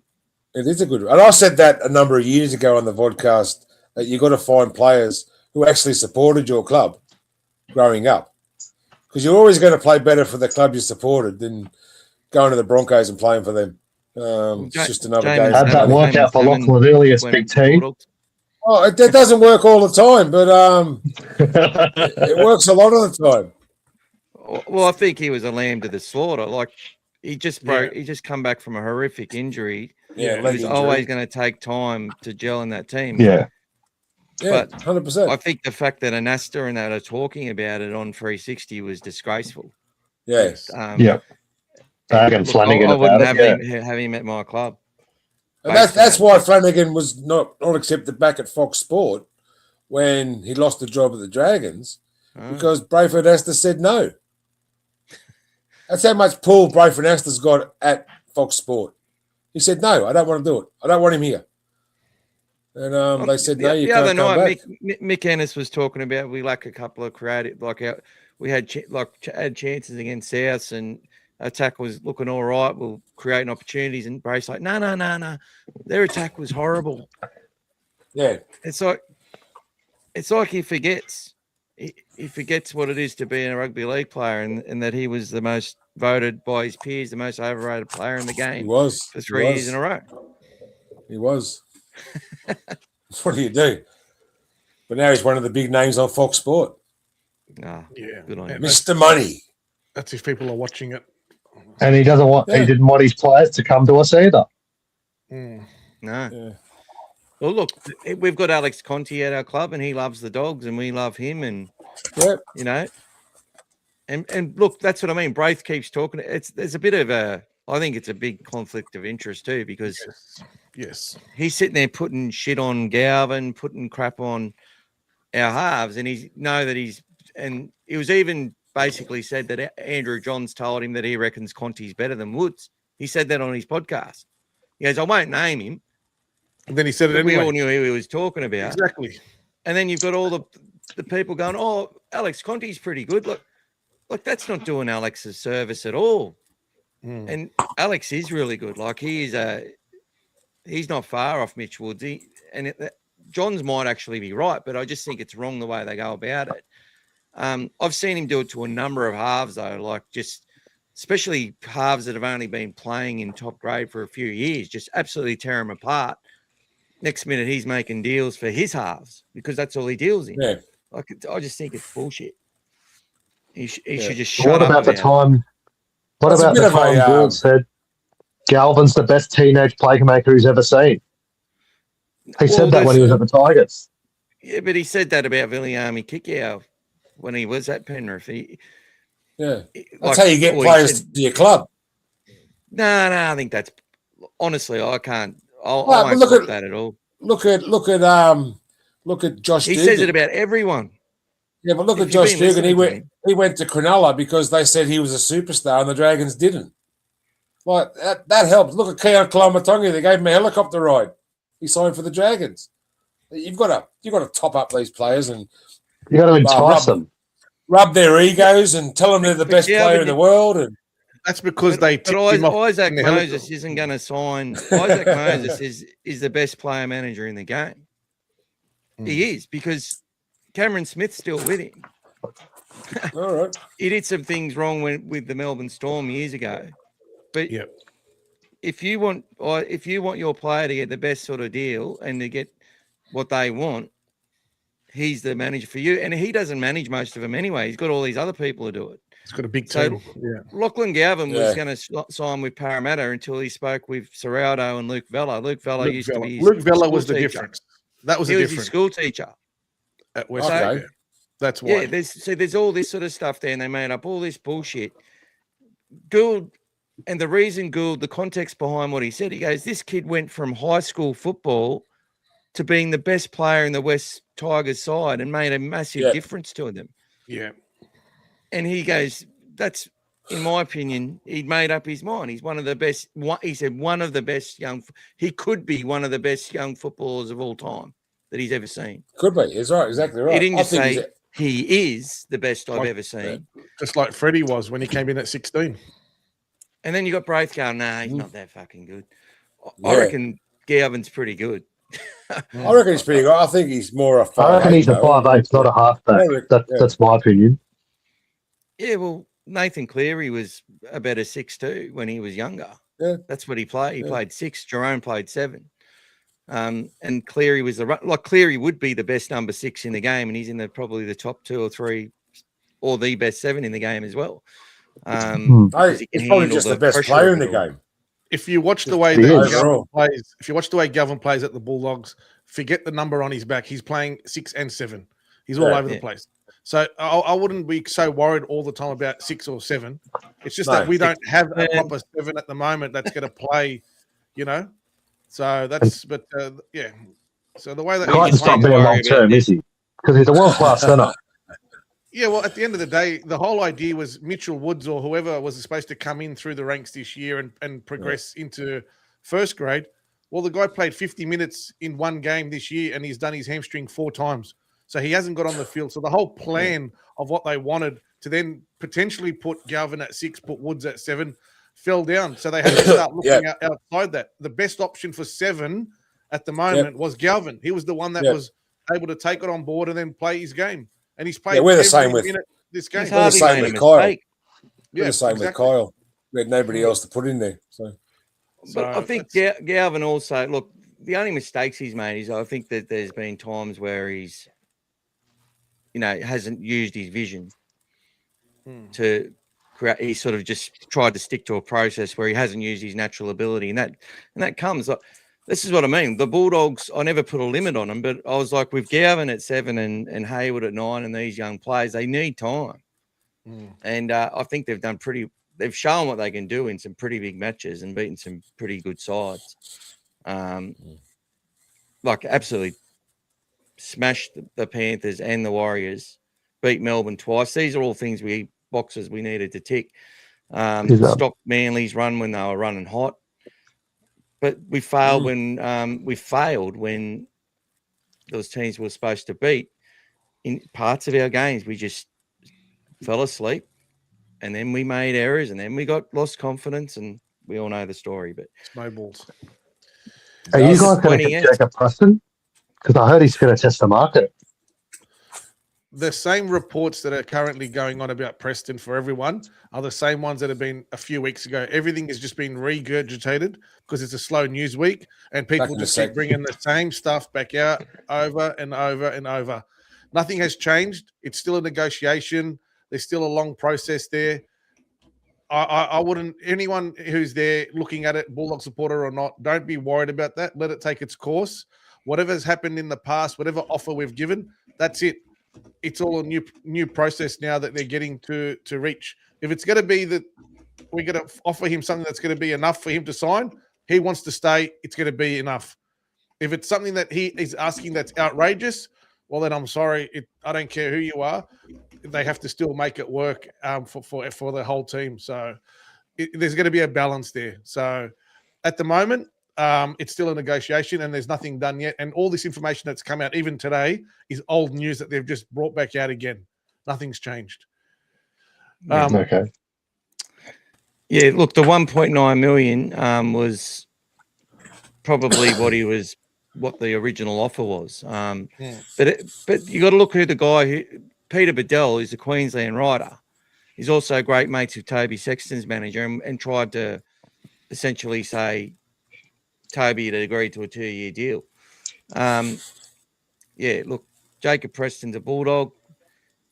I worry about the Roosters the most. I've always worried about them with two players, Birdo and with Preston, because I think they sort of fit the mold of the type of player they bring into their team. But at the same time, they've got some pretty good young edge back rowers coming through, and I'm not sure. And they're going all right. They're actually starting to get a payoff from some of their juniors now, all coming through together. And most of those guys have been in their system for a long, long time. So, yeah, look, 1.9 million, most Dog fans wouldn't cop that. It's not going to go well for our club if we let him go on, say, 700 grand a year or 750. I think most Dog fans would expect that the club at least pays that. Do you think? Yeah, Do you think there's a lot more to it as well. Do you think there should be transfer fees like the EPL? If you develop a player and he goes to another club, you should have to pay a transfer fee, maybe. That's been brought up a few times. I've seen that. I've heard that many times, Big T. Yeah. If we get it's a club that develops them, that they don't get rewarded for it. No. I think if we get more money into the game, they can start doing stuff like that. But and maybe for developed players, you can get a discount in the salary cap for the players you develop. Like we developed the Couchmans, we developed Egan Loco, Halangahu, Kate Reid. Yeah, and Finilatu we lost to you guys. Yeah. So we put thousands of dollars into Finilatu. So do you think there should be a transfer fee, or you keep... does the transfer? There's many players we've done it over the years, Big T. Many players. Yeah. Sorry, what was that? Does the transfer fee? Many players we've done that over the years. Oh, sorry, Jess, hang on. What was that? Yeah, I was just saying, does the transfer fee then count towards a cap or not, or how does it work? I mean, how do they? I wouldn't know. I'm not an accountant. It becomes a dog's breakfast at the moment, especially because there's not that much money in the NRL compared to the EPL. Like some of those players are earning right. Total more than some of the clubs. Correct. Can I play devil's advocate? Because Matthew John said that clubs should be able to have like cap exemptions and all that sort of stuff for all these players so they can keep them. Yeah. But where would Jesse McLean be if Stephen Crichton was still on the side? Yeah, exactly right. Where would Liam Martin be if Kickow stayed because they could keep him under all this stuff? Like they're not going to develop. They're not going to get to play. So by having it the way they do and sort of, it's almost like socialism, like trying to have it. Like it's hard, isn't it? It's hard. It's very, very hard. Well, you guys just have this. You guys just have the same thing. You're saying Souths are trying to buy all your juniors now. Taking a fair bit already, yeah. If you've got compensation from South Sydney for your players, either to go to the club or I don't know how they're going to work it, but it wouldn't be a bad idea, I don't think. Yeah. Well, look, the Bulldogs bought Burton for 500 grand for 3 years. That's the only sort of player that we got from Penrith that wasn't a discard. Crichton was essentially a discard. Kickow was a discard. Salmon was a discard. Although they made Salmon an offer of a similar amount, but he went to the Dogs because he actually was a Dogs fan growing up. That's right. Who you want to play with. There's 1,000 questions we can go through, but Hundreds. oh, mate, I'd You'll be love to here sit all down. night. I'd love to Let's sit have down and just have a talk with you, a beer and a cuppa or Andy's- something, you know. Andy's saying he's at least your hair ain't turning into a cul-de-sac of like his one. So Oh, Andy, Almost. you're a beautiful human, bro. Almost. It's more like a roundabout. JC is funny. He's chilled behind the scenes. There you go, guys. Yeah, It's all a big act. All It's all a big entertainment. act. All a big act for money. Exactly right. This is all this is. This is all entertainment. Keep people laughing. That's it. The team is going better We're than different before. people away from this, aren't we, Big T? Not at all. Not at all, mate. I'm larger than life with everything. So I just got a message from one of the players. Big T's the king of the kids. I just got a message from one of our first grade players' parents, and I'm not going to say who it is, but they're just like, thanks for being so good to our kid.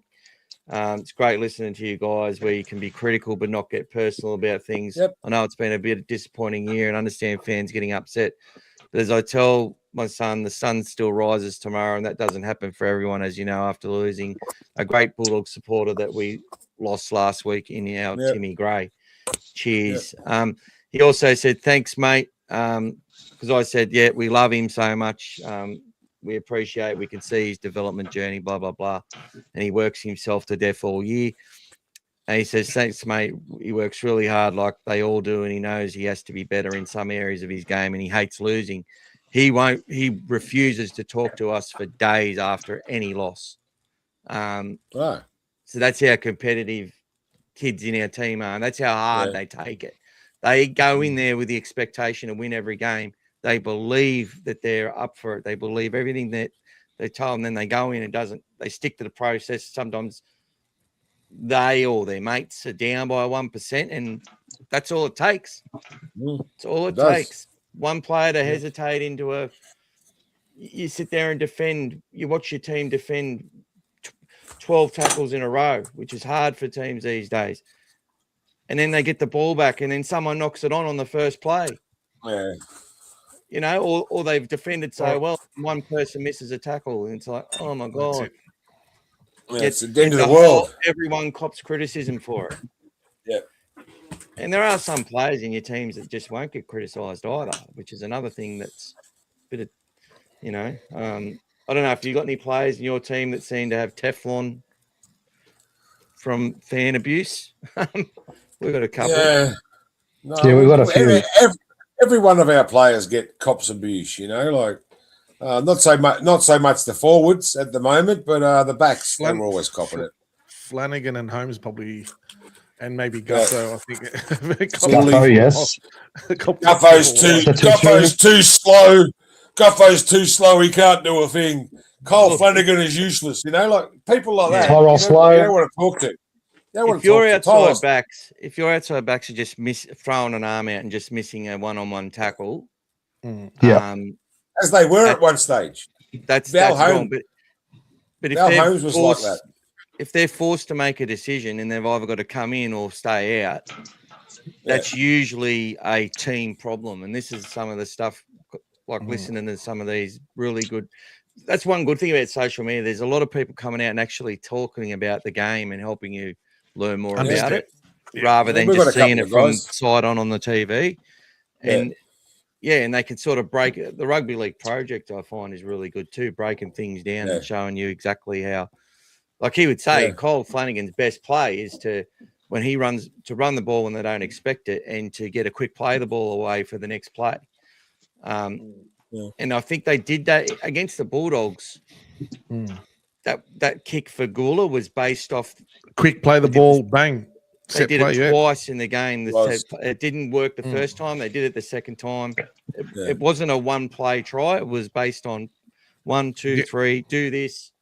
Bang. We know the Dogs, how they're going to react. They're not going to be there.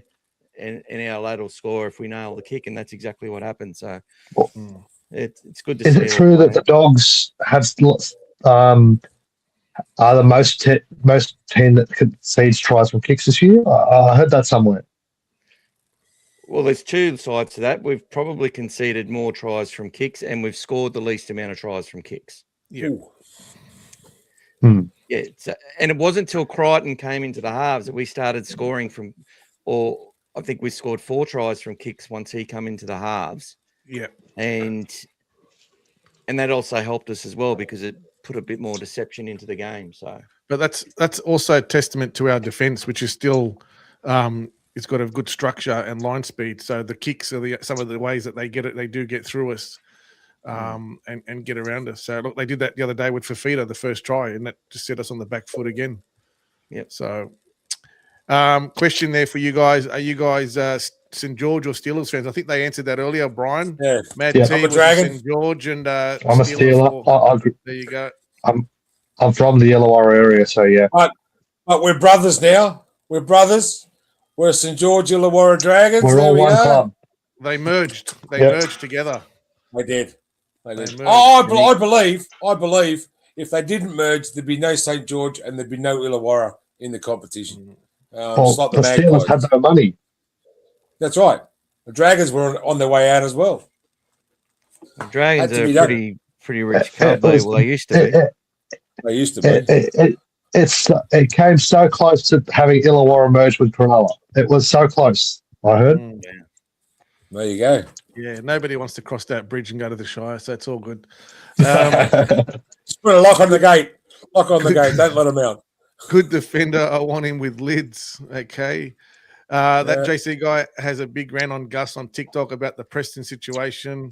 Snooze fest. Bloke's annoying. He wants all the Bulldogs fans to jump on and support him, and they will. If you go argue with him, you're just giving him money. Everyone's doing it. I've seen 5 different JCs on there at the moment going on there thinking that they're telling us something new about the situation when nothing's changed. Dogs have a far superior pack. Sorry, boys. Thanks. Fair enough. PNG have actual chiefs in their country. There you go. Thank you, Andy. Thank you, mate. 50 is the new 49. Thank you, mate. I thought 50 was the new 40, but anyway. 25, mate. Well, I'll say one thing. When you were young, you're growing up and you think, 50-year-old with, grey hair, wrinkly, walking stick. Hey. I didn't think I'd feel and look as good as I do now as a 50-year-old. So, things have changed in life, Yeah. I thought things falling off and whatever. It's all fun from here, mate. All fun. The next 10 years. Falling off. So New much show fun. we can do. All things falling off. That's it. Falling off the wagon. All right. Not gonna lie, I thought we were losing credit for a week. Yeah, No, it's all good. He was never 100% milked stopping it. that try. He milked it. Whatever. That's all right. Forgot about the Flanagan. That's it. Not that I thought we deserved to, but just because you can't touch a ref, even accidentally. Yeah, but the problem, I think what saved him was the ref actually owned up to it straight away as well. That's the thing. And Klein should have got suspended for 2 weeks for doing it. He should have. For touching a Bulldog player. Yeah, right. and if he did, people would have been saying, "Oh, he's on the take again. Something's going on with the game." That's it. That's it. Problem is the refs are nitpicky. Same thing with the whole disruptor thing. Now, remember when they made a big deal about roll balls as wrong way to play the ball? Now it's ignored. It's happening everywhere. I still hate that the roll balls. What? I don't understand. I don't understand. Why don't they just say you must touch the ball with your foot? Must. Yeah. That's all they have to do. You know what? If they can stop the game for a late offload and bring it back, or you moved off your mark and bring it back, well, you start penalising if they're not doing it, because that's it's like tapping for a restart. If you're not touching it on the foot, that's it. You haven't restarted. Look, I think they just have to, because the game's too fast, and people will make mistakes too, which gives them a slow down. I'm like, bring the scrums back and just have more scrums in the game. That's it. Attacking plays from scrums, all that stuff was exciting. Make it a contest. Maybe they can slap each other. Stadium. It's a great game. My mum is a diehard Steelers Dragon supporter, and he's on the hill every single game at Wynn Stadium. He just doesn't get blown off into the ocean. I'm glad they are improving every week. Next year should be good. Yes, 100%. Yeah, it takes a lot of balls to be up on that hill. It's pretty tough up there. Pretty tough up there. Tony, The famous Windsock on the hill. Yep. I'll just tell you. I'll tell you a quick story. My cousin took me to a Roosters Dragons game back in 75, 76, something like that. I just learned about the St. George Cross in England when I come home from England. St. George Cross. I'm a dragon. He had the shit something big because he was a rooster. But anyway, that's a little story If it was for you. 75, he was a pretty happy rooster because they were one of the best teams of all time. They were. I think it was 76. And they beat St. George in the comp.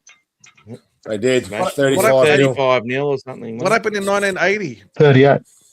What happened in 1980?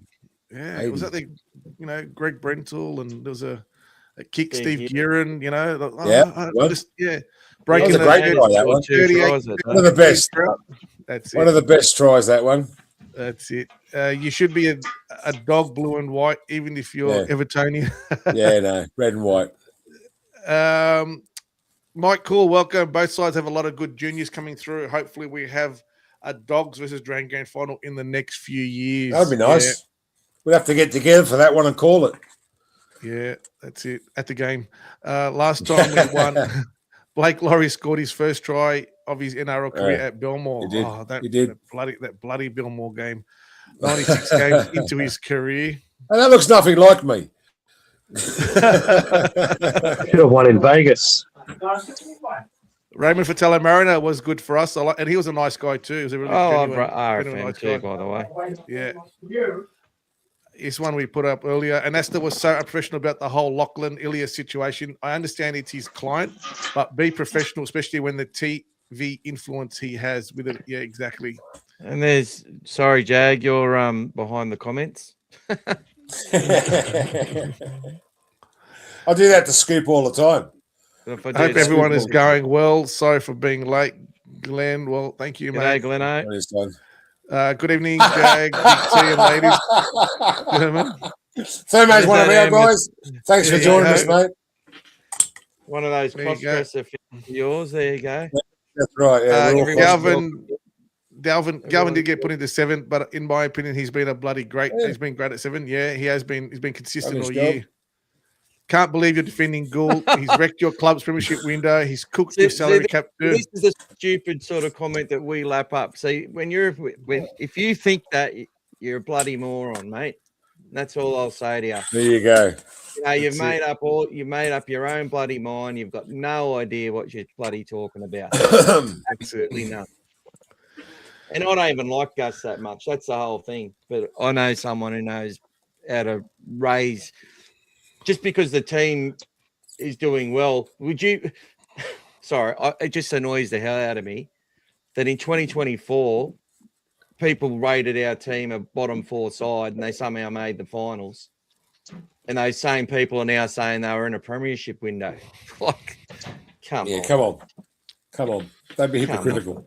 And they overachieved last year, beating the teams that they should have been beating and losing to the teams they wanted to beat. But, they beat the Dragons twice. They beat the Titans twice. They beat the Knights twice. They beat they beat all the bottom sides twice. There you go. We beat the Tigers twice this year. Woohoo! Combinations will be interesting. Just wonder who partners Lockie next year. Yeah, if we got our full complement available, let's see how that goes. So, you like Gould as well. Why are you defending Gould? Yep, no worries, mate. Yeah, whatever. The Dogs didn't develop Preston. They got him from North Sydney Bears. Wasn't a puff. No, but he wasn't. They brought a kid who hadn't got a debut. He wasn't a debut. He was young. It's the same as Galvin. Galvin played 40 games for the West Tigers. But if you get a player young into your system, they can become lifelong players. Yeah. Jess, go on silent. Jess. Bloody hell. Take him off the screen. All the clubs. I can mute him, I think. Yeah, I think you can. They're done. On your mum. Mum's not happy. All the club's money going to the stupid judiciary system through idiotic penalties. Yeah. That's it. Yeah. Well, I done a thing on that the other day where all the fine monies go. And they go to the community. They go to all the Kean Kalamatangi, for example. His $20,000 that he got fined went to the wheelchair people. And they bought wheelchairs for the. They bought. Cause I done a thing the other week on where your fines go, and they go to the community. Well, that's good to know. That's what they should do.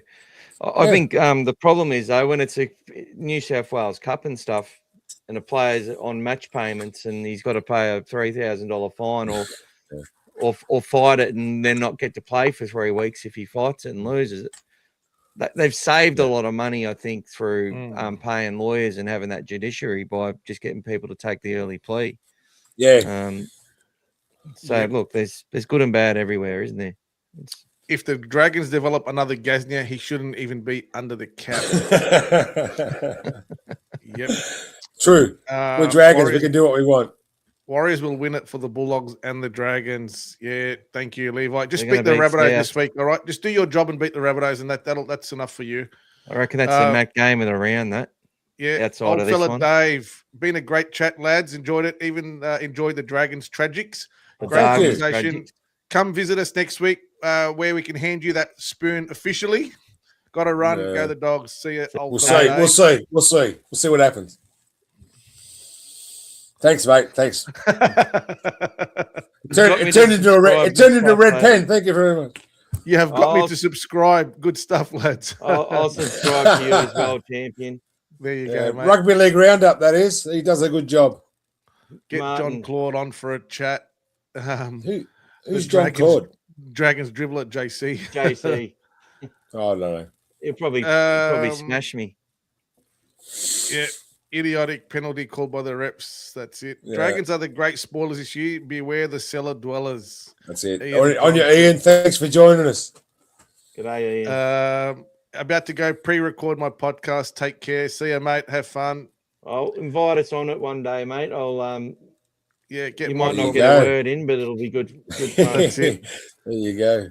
Personal attacks are outrageous. Can you imagine how Bailey would have felt after that drop ball? They scored it and probably put the game out of reach. Yeah, Yeah, I know. 100%, mate. We should get around Bailey, not tear him apart. Yep, 100%. Thank you, mate. Unless he's got Much a Broncos appreciated. jersey on, and his name's you. Ben Hunt. Anthony Wilson. Hi, Bulldog boys. And can I G'day, say hello to cartel Dragons? member Anthony, and thank you. Out of the cartel, is he? Klein is on the take. What happened to the flop tackle? Seems to have disappeared. Probably We When see him a Nathan- lot. When Nathan Highmarsh quit. Yeah. Yeah.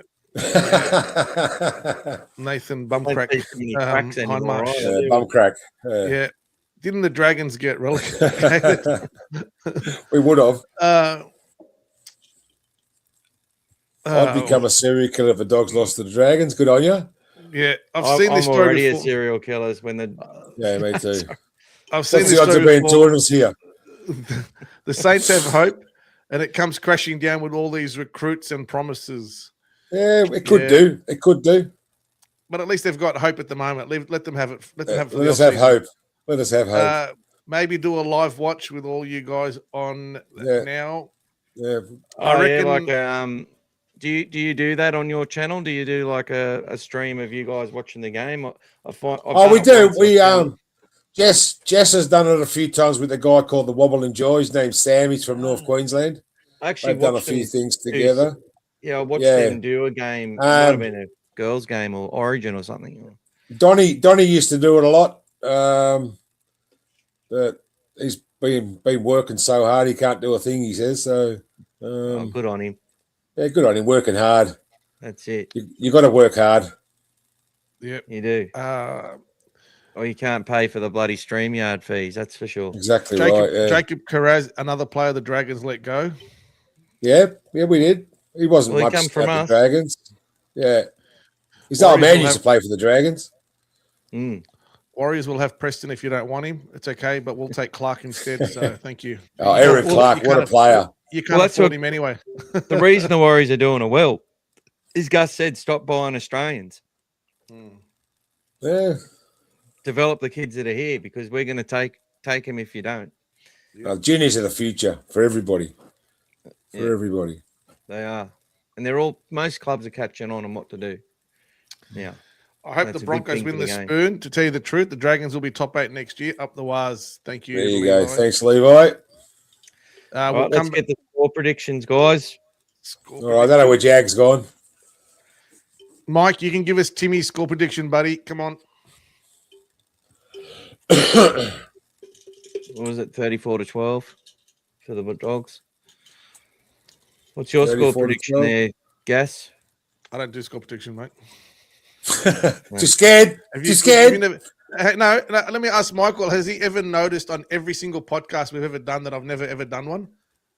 I don't think he's noticed. Yeah, never noticed. Now he does. He's Well never done. noticed. 34-14, Dogs way, baby. Michael, Timmy's score is 34 There to you 12. go. Levi, Dragons 26-20. Yeah.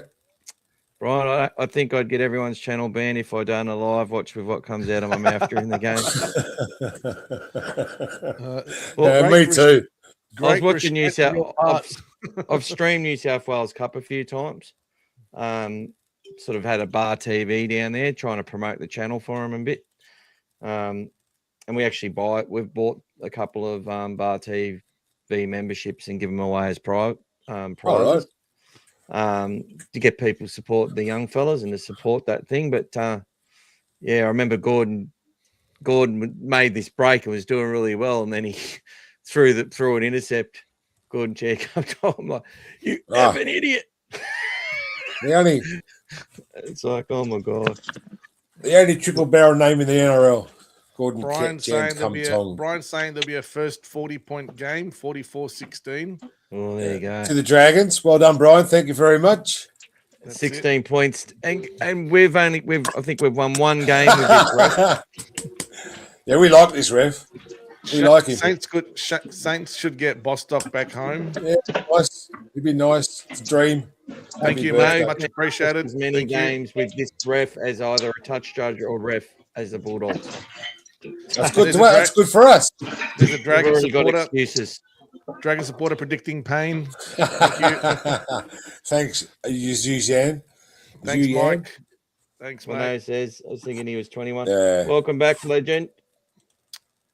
I'm sure Timmy would have been saying it too. Mike would have said it 5 times, I reckon, mate. Timmy. Yeah. Jag, you got to unmute your mic, mate. I'll do it for him. Done. I've tried. It's not doing it. Oh, he's back. locked it up. That's it. He's locked it. That's good. There he goes. Once you've been off for a certain time, you've been banished. See you later. There he goes. I've got the New South Wales Cup teams up there if anyone's interested. Quickly before we go. I reckon we'll wrap this up, lads. Yeah. A good yarn. Yep. So we've got Hoeli, Finau, Cade Dykes, Tom Kirk, and Nico Mealy on the Dogs. Tyler Peckham-Harris, Sasai Latini for the Dogs. Nick Sogranis and Eamon Fitzgibbon. Craig Fitzgibbon. Great he played for the Steelers SG Ball last couple of years. Junior. He's a good player, and it'd be good. He's a halfback. Well, Gus has got this thing about having big halfbacks, but that's what they want. They just want good players, bring them in, and find position for them later. Brad Morcos, Joey O'Neill, and Cade Reid, Joey Tayapa, and Alex Conti. He just signed with the Bears too. He's a good player. Who did? Morcos. Oh, did he? Another one. Well, there you go. I thought you were telling me that Joey Tayapa had. We've already lost Jonathan Sewer and Joe Roke. I like Jonathan Sewer. He's not a bad little player. Yeah, good play. He was actually going well, and then he against the Cowboys, he had Bronson Cherry unmarked outside him, and he held onto it and got held up. That happens. Lost the ball, and after that, he carried the divots for the next 2 or 3 weeks, and actually if you watched him in the last year's New South Wales Cup at the end of the year, I think you guys rested or had a lot of players went up and played NRL. And the Dogs absolutely smashed you before the final series started. And you had a lot of players out. Sewer absolutely tore you guys apart on that left edge. Yeah. You want to put Mr. Unprofessional on mute for me? He's making a cuppa and I can hear him. Done. You've got to be more professional, son. You won't find that from us. We're the... Like, I couldn't believe he said something come up. Like, what do you mean? That's right, yeah. What are you doing, son? I nearly brought Joe with me, but he couldn't make it on. Joe would be good for you. He'd be so much fun. There he is. He loves giving Exactly. shit to Steve Alley. This Steve game, Alley. this Yeah. game is Does Steve it, Alley watch this show? I don't know. this cup game is that at Albion Park this week? Is it? It is, yeah. At Croom. Yep. Yeah. That's Yeah. down That my might- way. Yeah, maybe we on the way up. We stop and watch that before we get to Allianz, I reckon. For us Yeah, you coming should go past watch this it. way.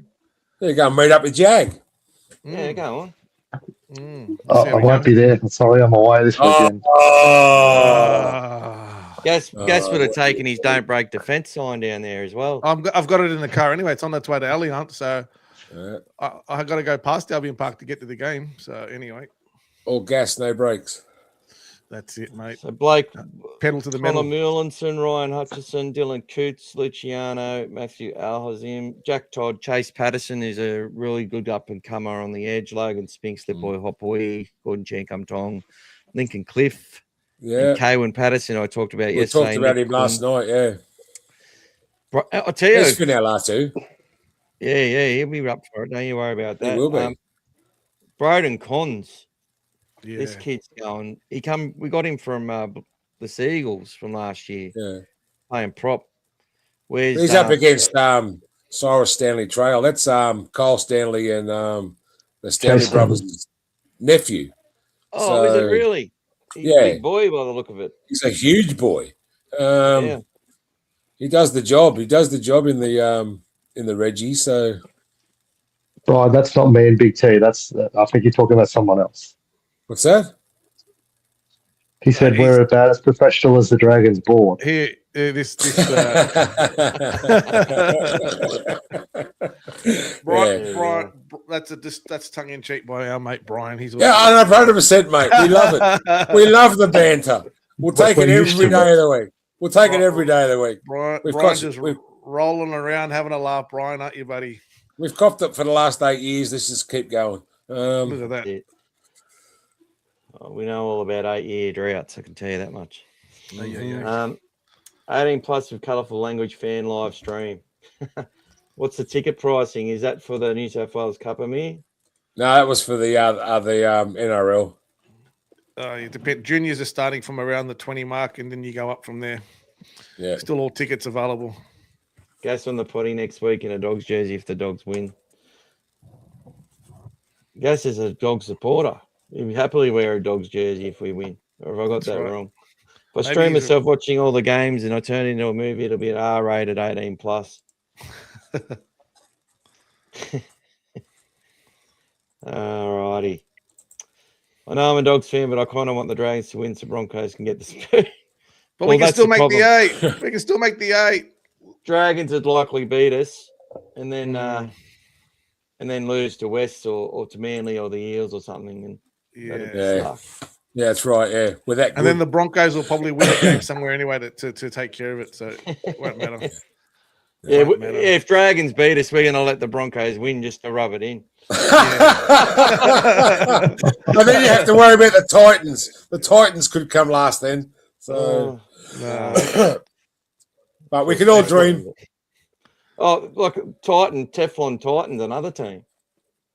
Yeah, Only a side that's winning won 5 games or something, and they're talking like Yeah. they've turned the corner. That's because you got 2 of the Fox Sports guys that own the friggin' team, mate. That's do. why.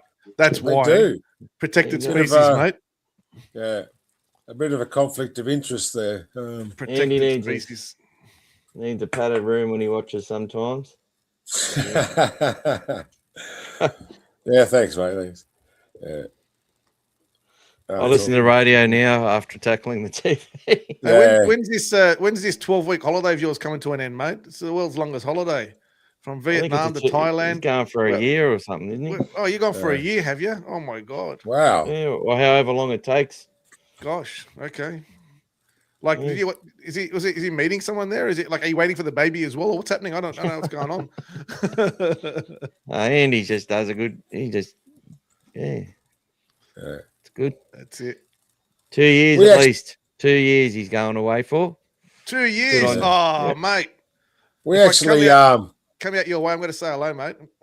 we actually talked the other week to Blaze from the Titans, BKR Sport, and he was in Kazakhstan. Kazakhstan. Kazakhstan. Yeah, Can we talk to him it was earlier? live He was from in Thailand. Kazakhstan. So As how much? just check out BKR Sport as well. He's pretty good. BKR Sport. From check him out. Kazakhstan. From Kazakhstan, he was. Before that, he was in Indonesia, and then he's going to Russia, and then he's traveling the Thailand. world. But he's doing all his podcasts live from all over the world. So, So Andy's playing. Andy's in Thailand at a ping pong competition. I'm not sure if it's an official one. Are you playing or what, man? What's not going like on? not like the ping pong on Crocodile Dundee, is it? Yeah, it might be that. Remember the ping pong on that show? Priscilla, Queen of the Desert in Darwin, that sort of ping pong. That's the one. Yeah, exactly right. The ping pong that Bruce's wife was playing before he returned. That's it. Michael, if he's traveling for 2 years, what if the Dogs make the grand final? Oh, of course. He'll come back. For sure, he'll come back. He's got the money. Yeah, big money in those ping pongs. Look at Forrest Gump. Well, laugh like a box of chocolates. Run, Forrest, run. That's what we say when Maxi King gets the ball near the line. Oh, is it? Nah. I tell you what, I watched a good thing the other day on Jacob Preston on Matty John's show. That was a good expose on him.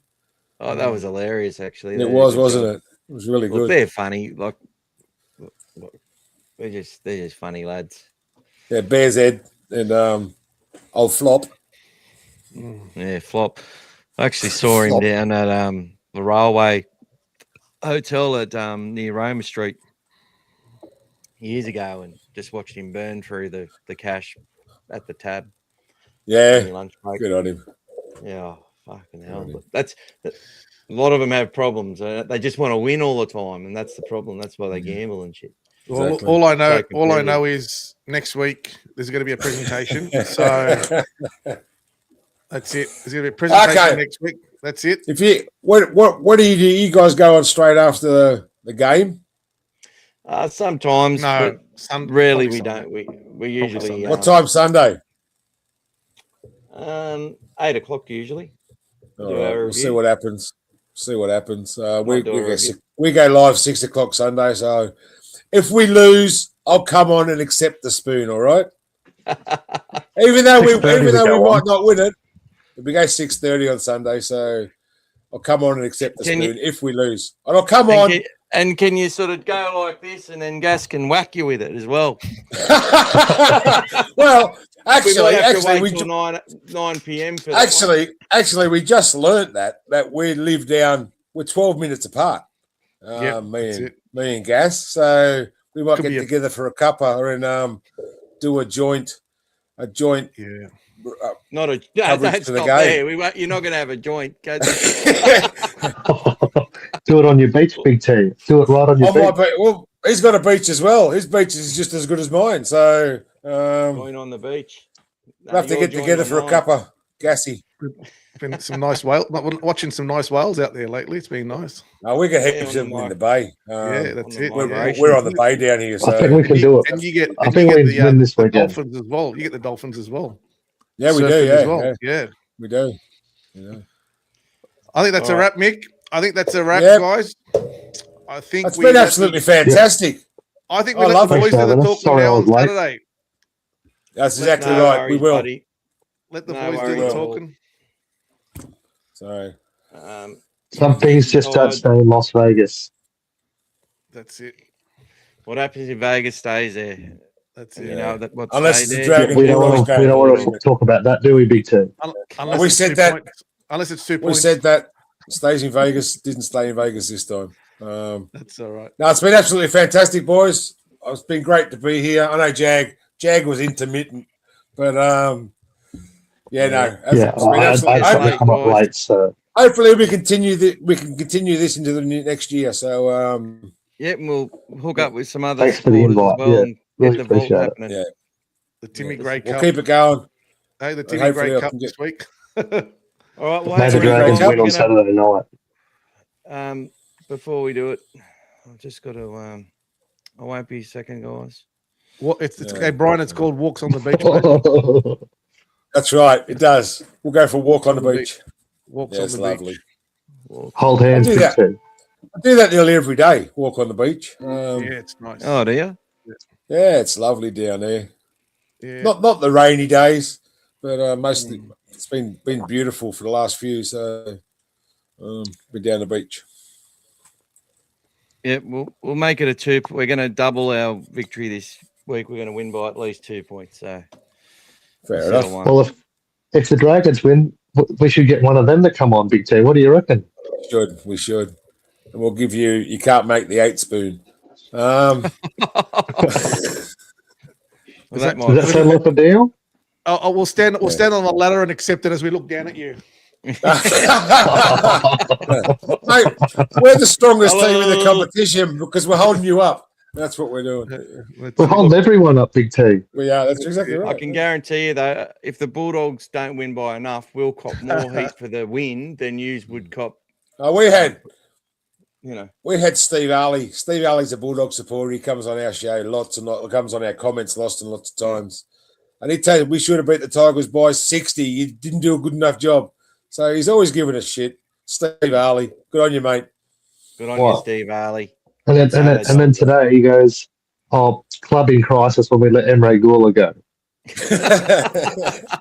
Oh yeah, He loves it. But that's what 360 would say about the Bulldogs. Yeah. Bulldogs. Yeah. It's like if the Telegraph does. They would say, if anyone is a Bulldog supporter that does anything wrong, it'll be like, man steals from a shop, and they'll show a photo of him when he was wearing his Bulldogs shirt, Bulldogs jersey, 17 years ago, or former Bulldog has someone who hasn't played for the Dogs like David Clemmer for 6 years, and they called him former Bulldog, not Dragons player. Did Chad Warner play Bulldogs when he was young? Didn't he support the Dogs? Chad Warner as a Swan? I don't know. Anyway, Funny you say that. Josh Maguire's in court for strangling a kid. And they said former Bronco.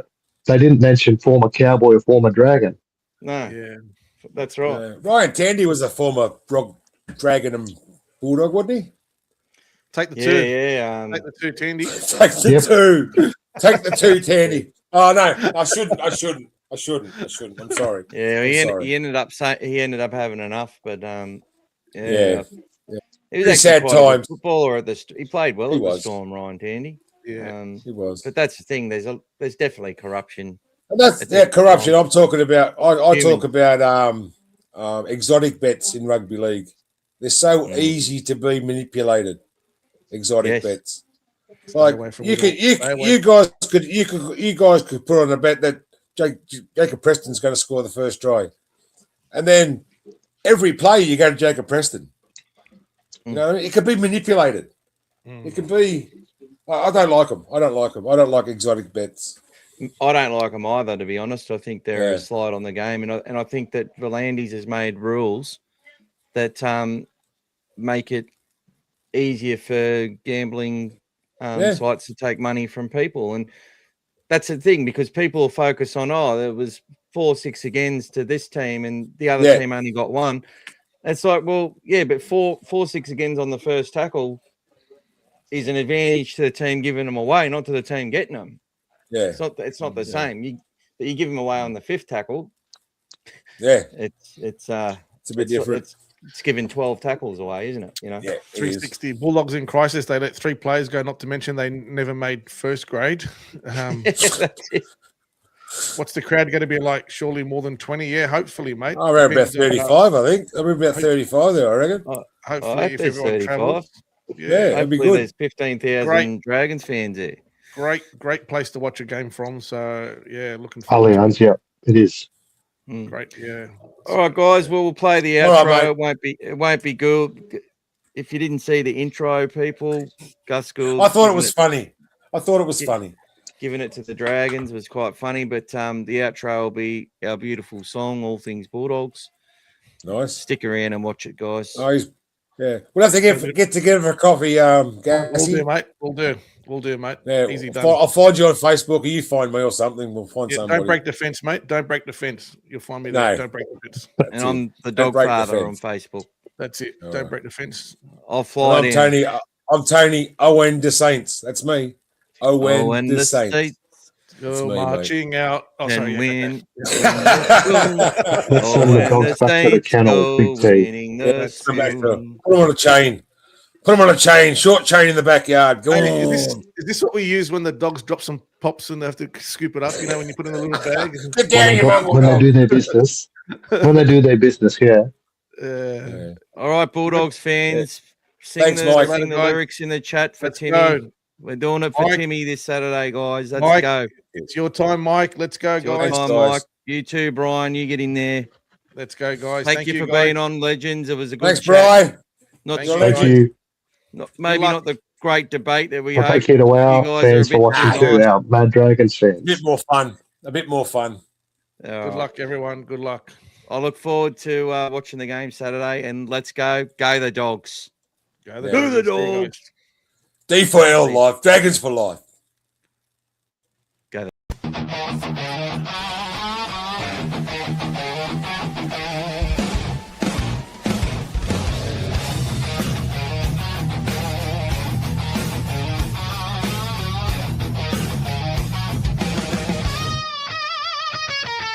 G-Day Doggies fans, welcome to the show. All things Bulldogs. Here we go, here we go. Yeah.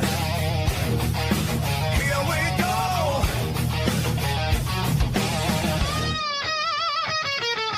Blue